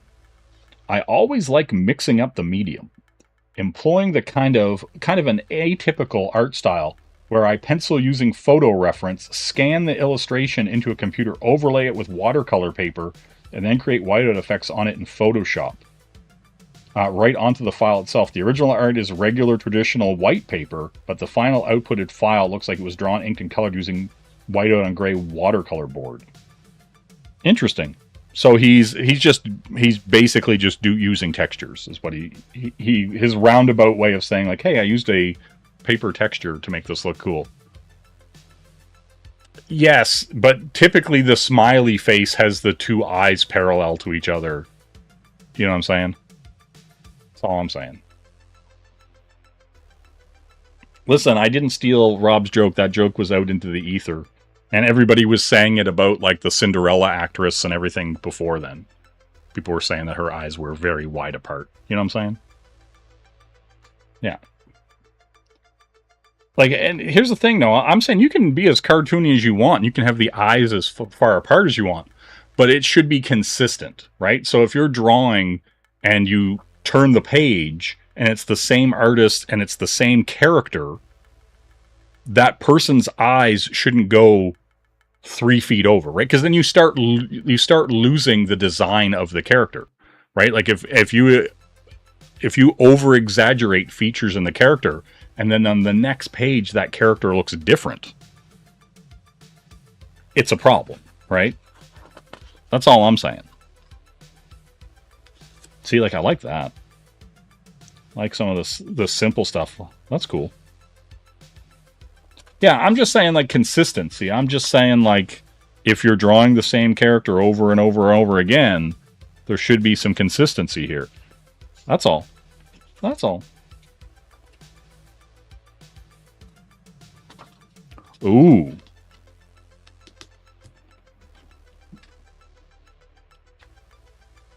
I present to you Cheesecake. To grunge. Alex marked out. Love Miss July. This captivating image of Miss July from the Gen 13 yearbook, June 1997. Inks by Richard Bennett. Colors by Wildstorm Effects. I like it. I like it. Well, I mean, here's the thing. There was Gen 13 and DV8 and a bunch of those kind of spin-off things. And they were good until they weren't. There we go, some DV8 right here. Yeah, a lot of those books were really good until they very much weren't. Yeah. Yeah, I don't think there's anything wrong with experimenting, and I don't think there's anything wrong with exploring different styles and doing different things with facial structure or anatomy, but you have to keep it consistent. Do you know what I mean? And as long as you keep it consistent, that's fine. But like it's when you go from page to page, panel to panel, and you're like, is that the same character? Like, are they wearing different clothes from one page to the next? Are they why do they have two guns in their hands when the previous page they didn't have any, or they had a shotgun? Like, you know, it's like just that little bit of consistency means the world to the reader, the viewer, right? Like, yes, little divine right. Shoot them all and let God sort them out. You know what I'm saying? I really feel that shirt. I'm really feeling it. Oh, man. But yeah. Yeah, no, there's some good stuff here. See, like, look at that. I like that little bit of storytelling in the glasses.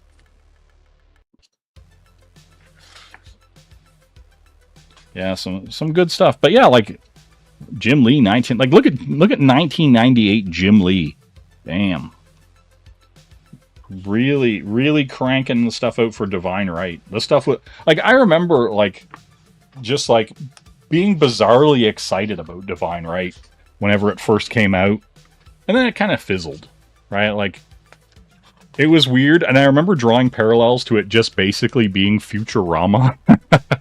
Like, if you go and look at Divine Right, it has a lot of very bizarre parallels with Futurama.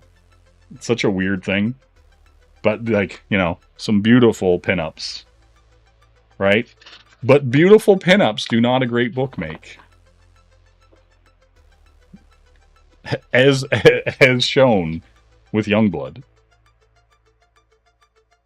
Yeah, some of this stuff's really cool. Like, look at that. Like, see, like this, if this was Jim today, if he was just rocking around, this is 2002. Richard Friend on inks here.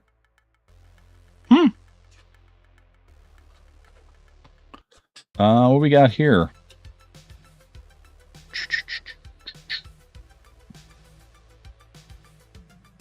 Yep. Pencils and Board on Inks by Richard Friend. Interesting. Very, very nice. Now, he inked this, but left this. I wonder if that was Richard Friend's call. Or were they like, ink this, and then we're gonna do it all. Like, that's cool. Composite the foreground. Oh, all right. That's hold on. Let's read here. They tell us what they did here. The Max Faraday figure inked in the foreground, and the penciled headshots left, right, Spartan, Grifter, and Zelt in the background that form the base of the cover collected for the volume the collected volume of Divine Right: The Adventures of Max Faraday. Pencils and inks on boards, inks by Richard Friend. This image, Jim's finished arts for the background headshots with the Faraday figure ghosted in the foreground, pencils, inkles. So they did it in two separate pieces. Yeah, the computer composite of the finished foreground and background images. So yeah, so he penciled that, and that was intended to be that. That looks so good. Look at that face. Look at Spartan's face there. Even Grifter. The Zealot face is, it's fine. It's passable. I'm not as wowed by the Zealot face as I am by that. I'm just like, that's fucking strong. Stronk even. Do you know what I mean? Like, that's so good. Yeah, like that's like good stuff. And here, holy, just sweet zombie Jesus. Look at this stuff. This stuff just does not look like Jim Lee. Like it's like it's striking. It's like, and it's like soft at the same time, and it's like really good. Like, where's this? Like, give me a book that looks like this. Right? Like I will eat that up. I will pay money for that book. Give me this book, this visual book, man. It says, while Deathblow's earliest adventures provided Lee with a platform to explore and use negative space, as this and other pieces demonstrate, the character's world came to include a wide spectrum of hues, pencils, inks, ink wash, markers, watercolors, and whiteout. Right, he is a killer with few equals, in a world where blood is shed with less than one might draw a breath. His name is Deathblow. And now that he's facing the end of his life, but the apocalypse itself, he's on an impossible mission. Redemption. Redemption. You know what I mean? Like, can I have this? Can I have a whole book that looks like this? Like, please, Jim, before you go. Yeah, I'm all about that void. You know what I'm saying? You know what I'm saying, girl? We got some more. Jim Lee 96. Some more Deathblow. That's pretty cool. An early concept design, pencils and inks on artboard. Yeah, that's cool. I dig all this. Not a fan of this color palette. Like, it's doing more. This color palette's doing more harm than good. I'll tell you that for free. You know, like if you want to give me these bluey, these warm. You know, so a little bit of warm here, but mostly cool grays. Yeah, you want to give me that cool, but otherwise, there we go. Look at that. Inked art for the cover of Deathblow Volume 1, Issue 9, October 1994. Pencils, inks, and whiteout on artboard. I like how they're like pencils, inks, and whiteout. Let's see. I've seen that guy's face more than I think of most covers, but I don't own an issue. Yeah, Deathblow. Yeah. Like, yeah, like there's some really cool. I like that. The shattered gunshots through like the glass and all the different people. That's a good idea, Bancroft.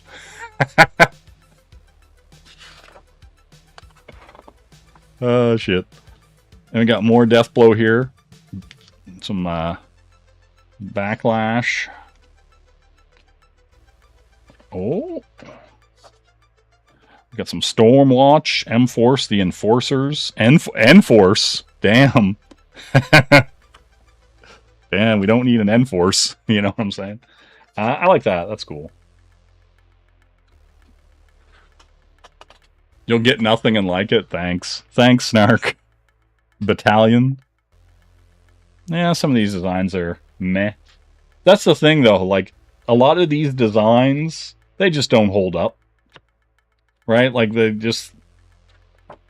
You know, a decade later, they're just, like, forgettable. No one cares. Man, some of these pages... I'm not sure why, but some of these pages are so much thicker than others. Like, that's cool. I like this. Right? Like, he's just glowing so strong that...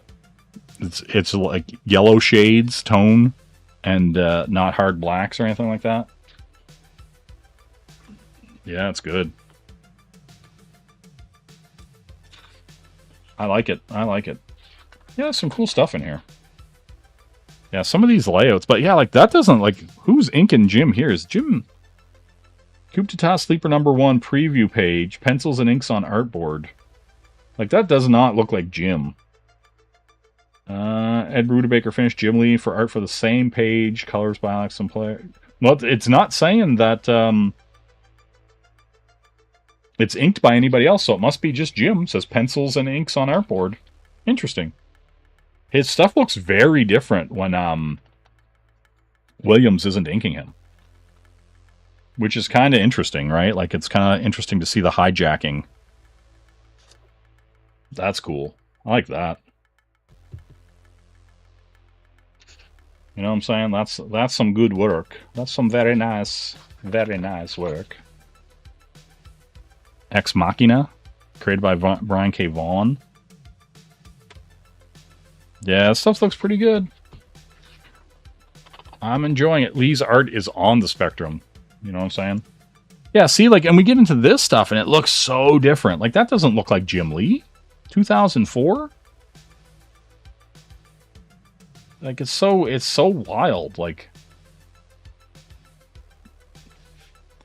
it's very interesting that, like, he'll do some of this stuff, and you're just kind of like, man, that just does not look like the same artist. Like, look at that. Like, 2004, like, that, you know, it's like, I kind of see a little bit of Jim in the nose and, like, the ears and stuff like that, the way he does certain things. But, like, yeah, it's so weird. Right? Like this, I get this. This is Jim. I get the, like, right here in the eyes, nose, I immediately can tell. Same with that hand. He's, you know, very... Sleeper was actually pretty good. I have a bunch of that stuff. Yeah, he did a bunch of, like, look, this is like his, like, Frank Miller phase, where he was just loving everything Frank Miller was doing, right? Like, it's like all the negative space, all the heavy blacks. It's cool stuff.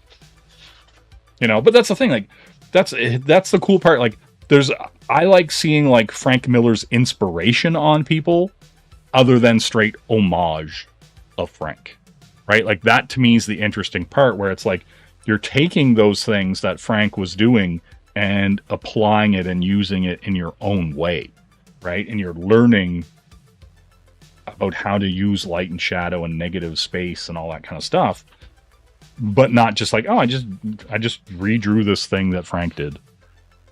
See, like, even a lot of this stuff is very, like, silhouette-y. 2008, Fire from Heaven. Yeah, this is where a lot of, like, Wildcats, Wildstorm stuff lost me.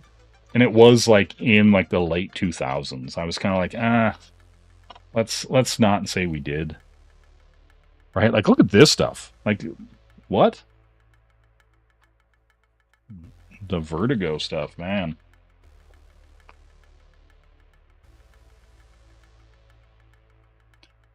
This 5-issue short-tail Rocket Man from the horror anthology Flinch, issue 1, based on a script by Richard Brunning. Colors by Tad Elric. So you're telling me this is all Jim Lee art? That's crazy. That does not even look like Jim. Like, at all. Like, it looks more like, oh, what's that guy? The British guy. That did, like, new X-Men. Oh my god, I can't remember what his name is. You know? You guys know who I'm talking about.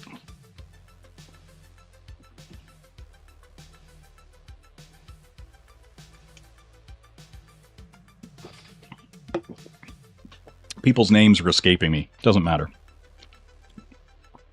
Transmetropolitan cover. Yeah, it's kind of interesting, like, how much of a chameleon he can be. Right? Like, if he just wanted to do something in a completely different style, he could.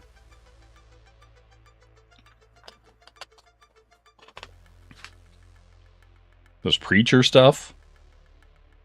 Like, yeah, it's, like, funny. Like, seeing these people, I don't get Jim. But seeing that guy, I get Jim. Him here. Like, look at this piece. This 100 Bullets piece is awesome. Right? And, like, look at that guy's meaty hands. That doesn't look like Jim. Like, that's crazy. It says, Jim's pinup for issue 26, page 9 of 100 Bullets, a series created by Brian Azzarello and Eduardo Rizzo.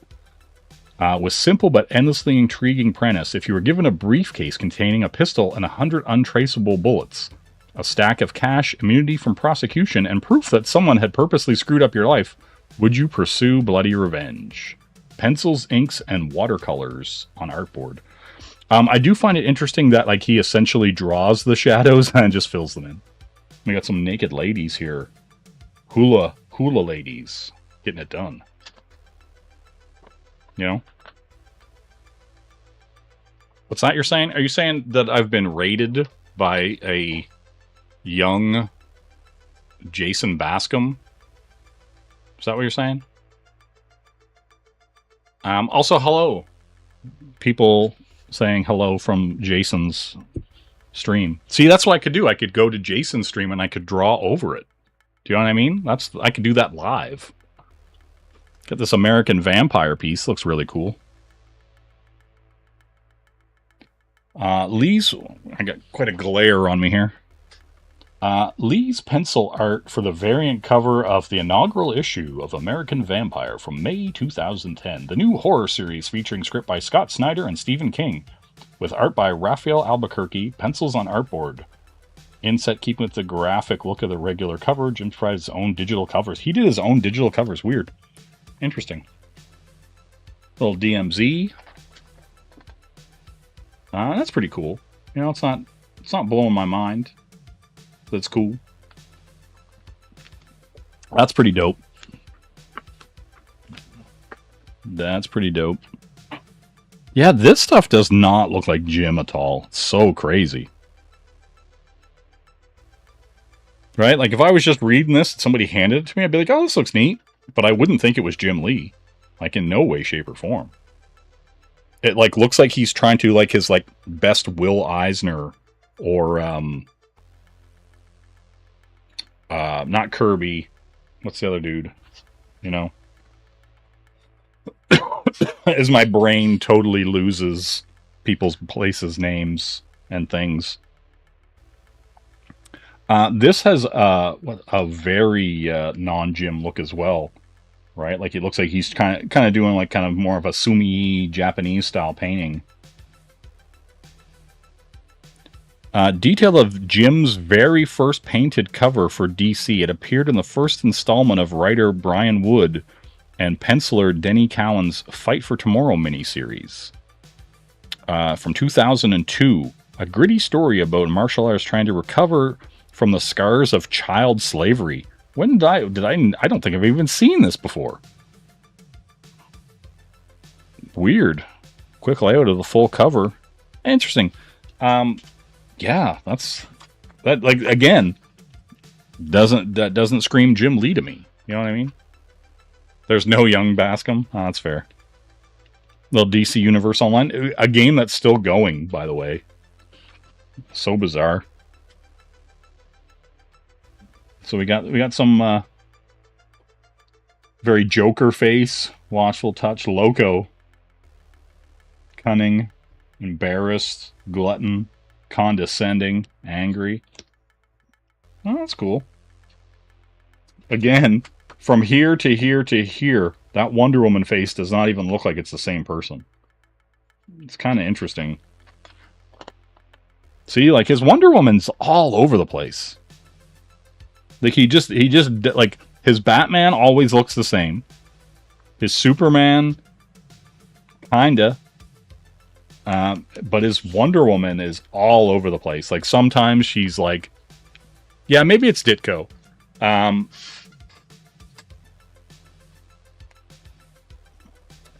Who did Facts from Sarajevo?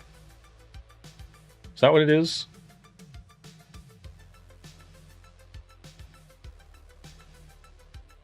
Hold on. Give me 2 seconds. I'll tell you. I know where that book is right now.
Here's what I'm thinking of.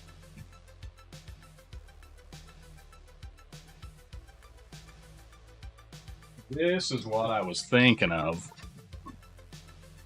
Joe Kubert, if you will.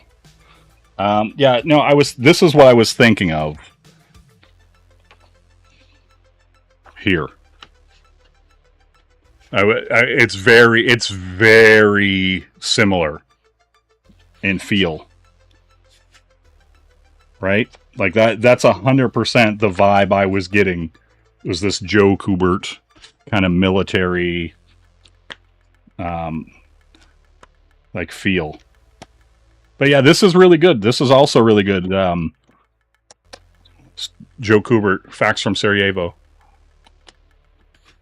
You're not on your own. I'm coming for you, Sumo. I swear to God.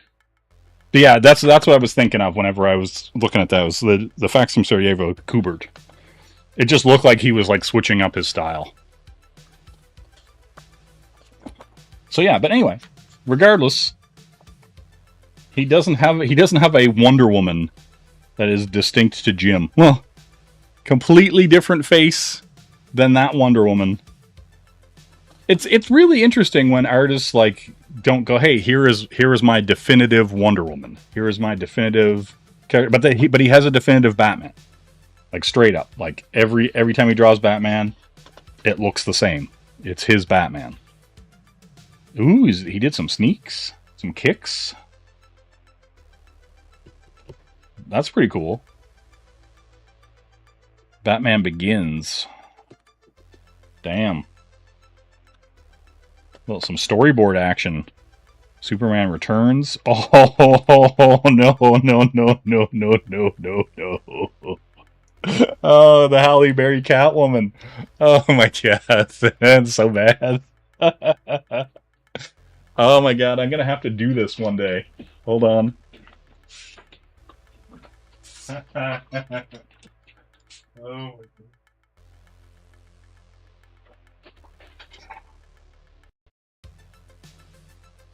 I am going to...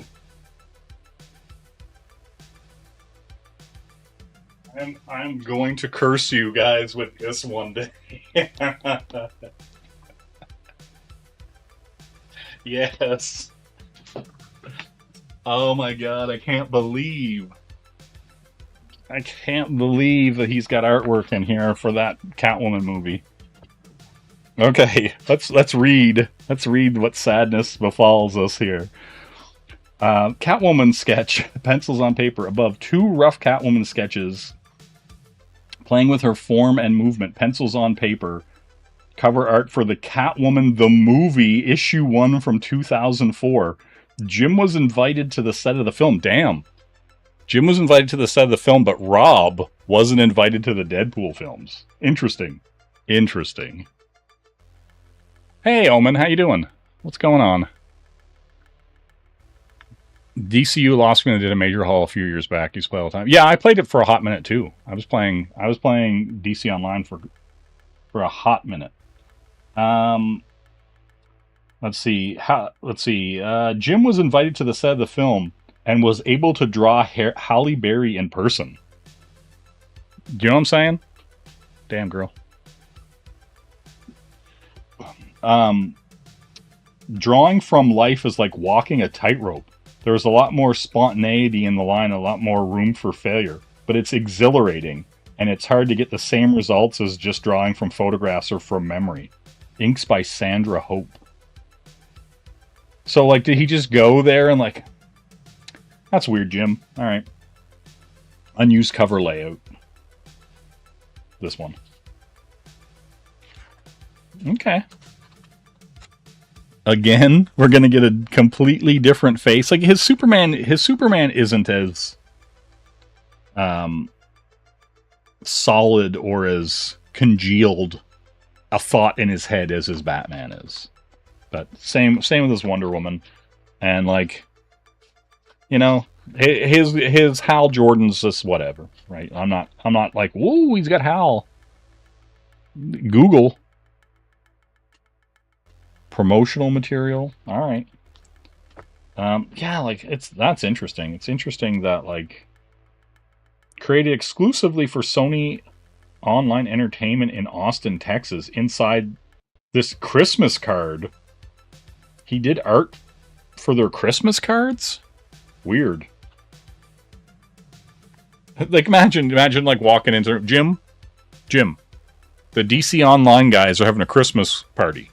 We need you to draw some art for their Christmas cards. And he's like, what? You guys fucking kidding me right now? And then he just, like, poops those out. Yeah, look at, like, it's weird. Like, his Batman here, too, is, like, even his Superman, it's very cartoony. It's like, look, there's so little detail on their faces. Like, look at how insanely simple Batman's face is there. That's crazy. And, like, same with Superman. It's just like, it looks like the young adventures of Clark and Bruce. I like this shot, though. So it's a very cool perspective shot.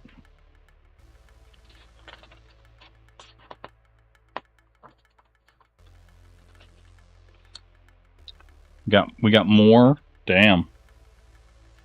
These guys are losing teeth. You know what I'm saying? Little black canary. You know what I'm saying? Damn. Oracle.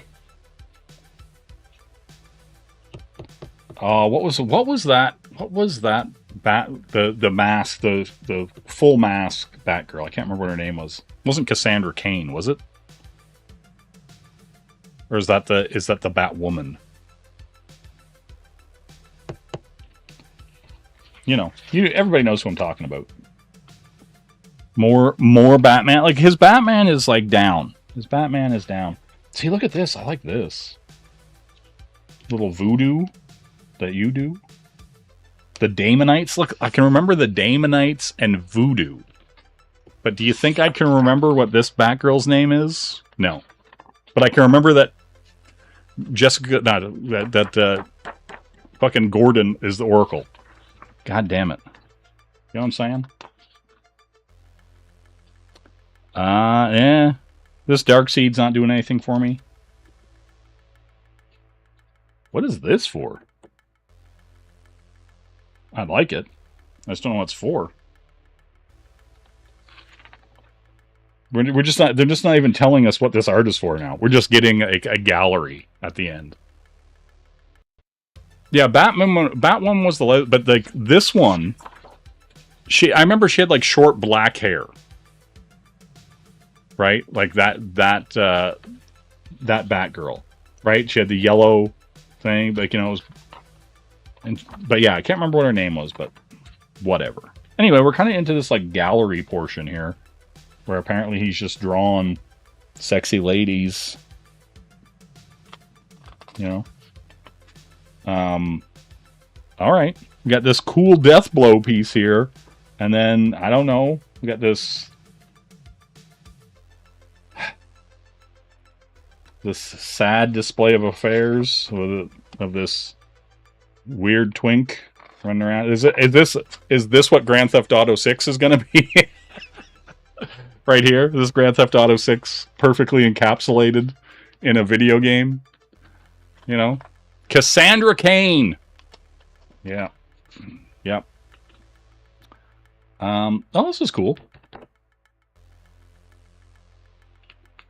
That's for whatchamakinky. Oh my god, what is that book called?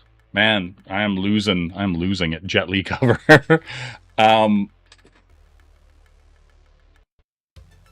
You guys know who I'm talking about. Anyway, it doesn't matter.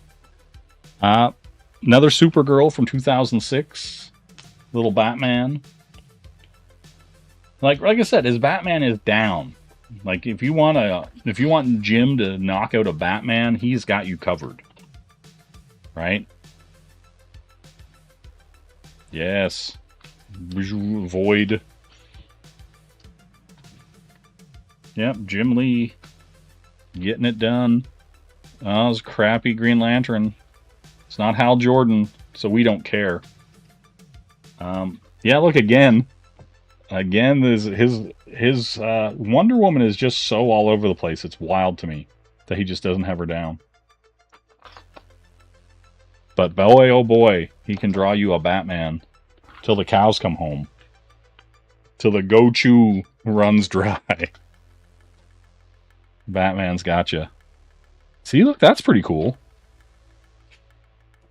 I like that. I like that. I love those. I love those goggles on Catwoman.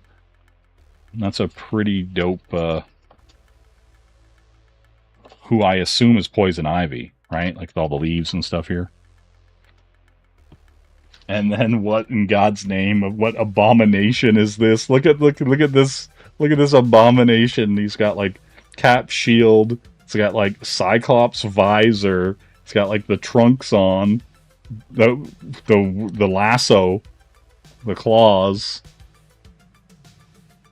the Wolverine, Thor. What's oh god, what abomination is that? My god, that's right. No disc, I ain't buying it. Astro City, yes, Omen. That is correct, Omen. Yes, Astro City. Sweet zombie, Jesus. I'm telling you. Yeah, Astro City was really good. So yeah, we got more Wildcats. We got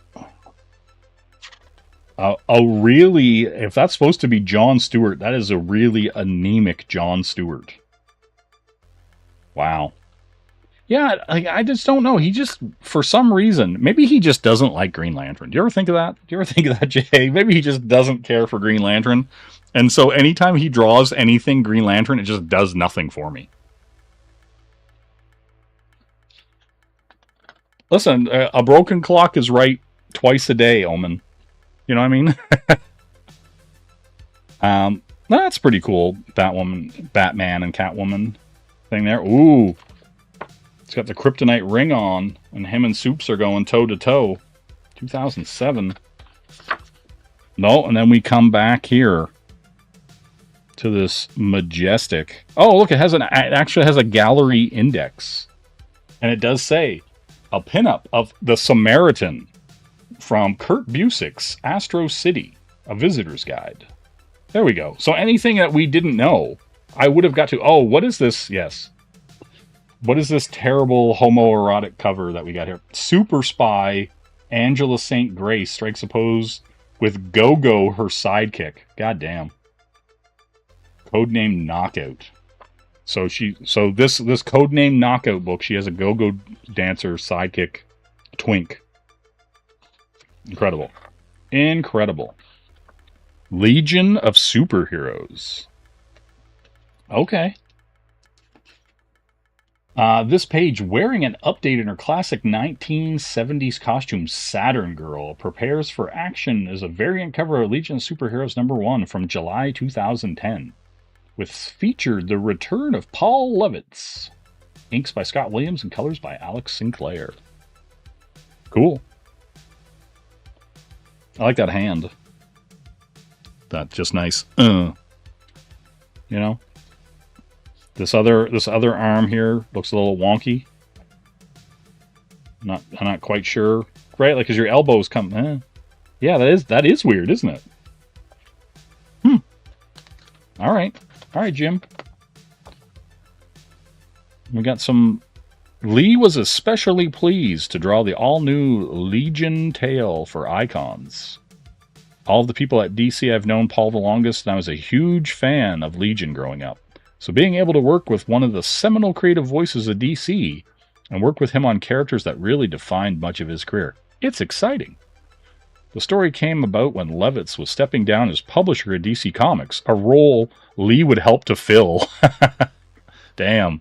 Send him out. You send him out with a drawing a story for him. Nice. Nice, Jim. Might as well took his wife, too. And it was plotted before Levitz returned to the Legion full-time as the writer of their ongoing adventures.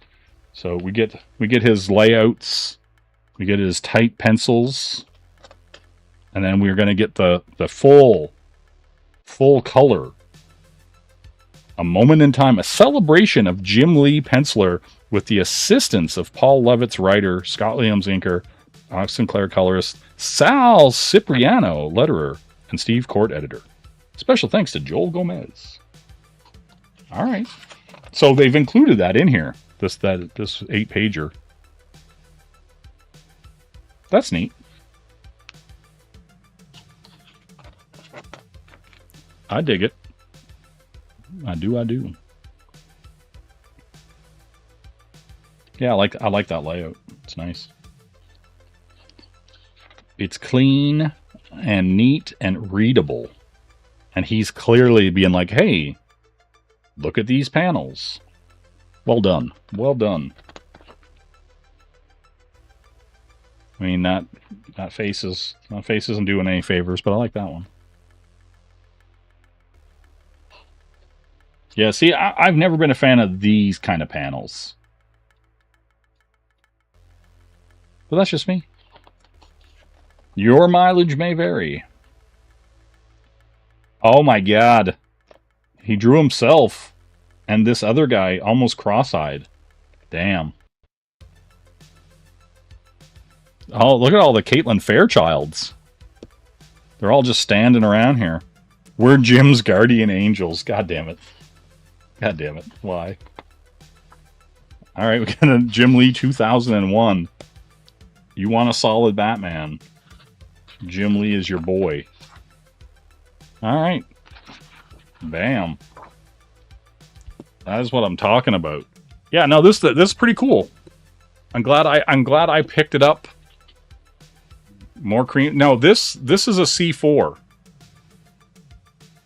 This is a C4. This is explosion. This is a non-cream like explosion in my mouth.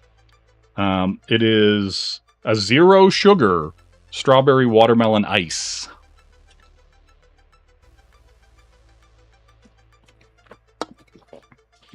You know what I'm saying? You know what I'm saying? All right, we're going to move back over to the other desk, you know? Because that's what I'm going to do. I'm not going to look at this fax from Sarajevo today, and I'm not going to play this Catwoman today. I am going to shut this light off, though, because it's blinding. Blinding me with science. And on the new technology. Do. All right, what do we got going on here? Let's switch back here. You know, but yeah, you know what I'm saying, guys. We laughed, we cried, we saved $5. You know, I'm gonna pull this back over here so I can see what you rapscallions are saying. If only we knew any good artists. This is true. I don't know any. Do you know what I mean? I don't know any, A1. Right? Like, were you here, A1? Were you here, A1? When I showed this art that I did in the year 2024 of our Lord, after Hannigan and Jansen, this homage. Look at these colors. Look at this. Look at this majesty. You know, this homage to a beautiful silent issue. You know what I mean? That's all I'm saying. But yeah, I don't know. I don't know what to tell you. It's probably going to do it for me, guys. It's been almost 2 hours and 30 minutes. I think you and I, me and you, us, I think we had a great time tonight. You know what I mean? I think we did. So yeah, I think that's going to do it for me, everybody. Hope everybody has a good night. If you weren't here earlier, is he being shit in the leg? Damn, he got shit on his leg? Oh. But yeah, if you weren't here earlier, I showed some of the gem stuff off that I'm doing. And there'll be more updates on that. You know, listen, A1, I have my own book. I am working on my own book. You have seen characters from my own book. The sticker that is on this, no, not this screen, right here in the top right-hand corner, those eyes are from my book. You know what I'm saying? You know what I'm saying, A1? God. People, these children, other people's children. You know what I'm saying? That's right. Have a good night, Noah. Have a good night, Scamps. Have a good night, K-Pop, Omen, A1 Snark, Bancroft. Everybody who's here tonight. I appreciate everybody who stopped in. And yeah, we'll see you next time. Maybe for a sketch cover stream, maybe for some other art stream, or an update on other things. Until next time. Bye-bye. You know? Have a good one. Have a good night. And see you later. Bye. I don't know, you and me are like Coke and icy. Coke and icy. Together, two and two, it will become yummy. Oh, so yummy. You want me, make you happy. I need you right now, hurt me. Love is okay, but not in a homo way. No homo. I know this sometimes, see, we do talk like a baby. Talk like baby. Finally, I know this, you love me like you love mommy. Love your mother. Coca cannot live, I see. Love you like sugar daddy. Motherfucker. Love is okay, but not in a homo way.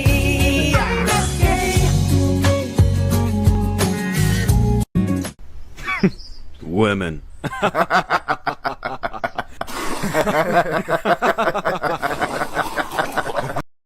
am not your bad. I hang out for Japanese. Maybe order some Chinese.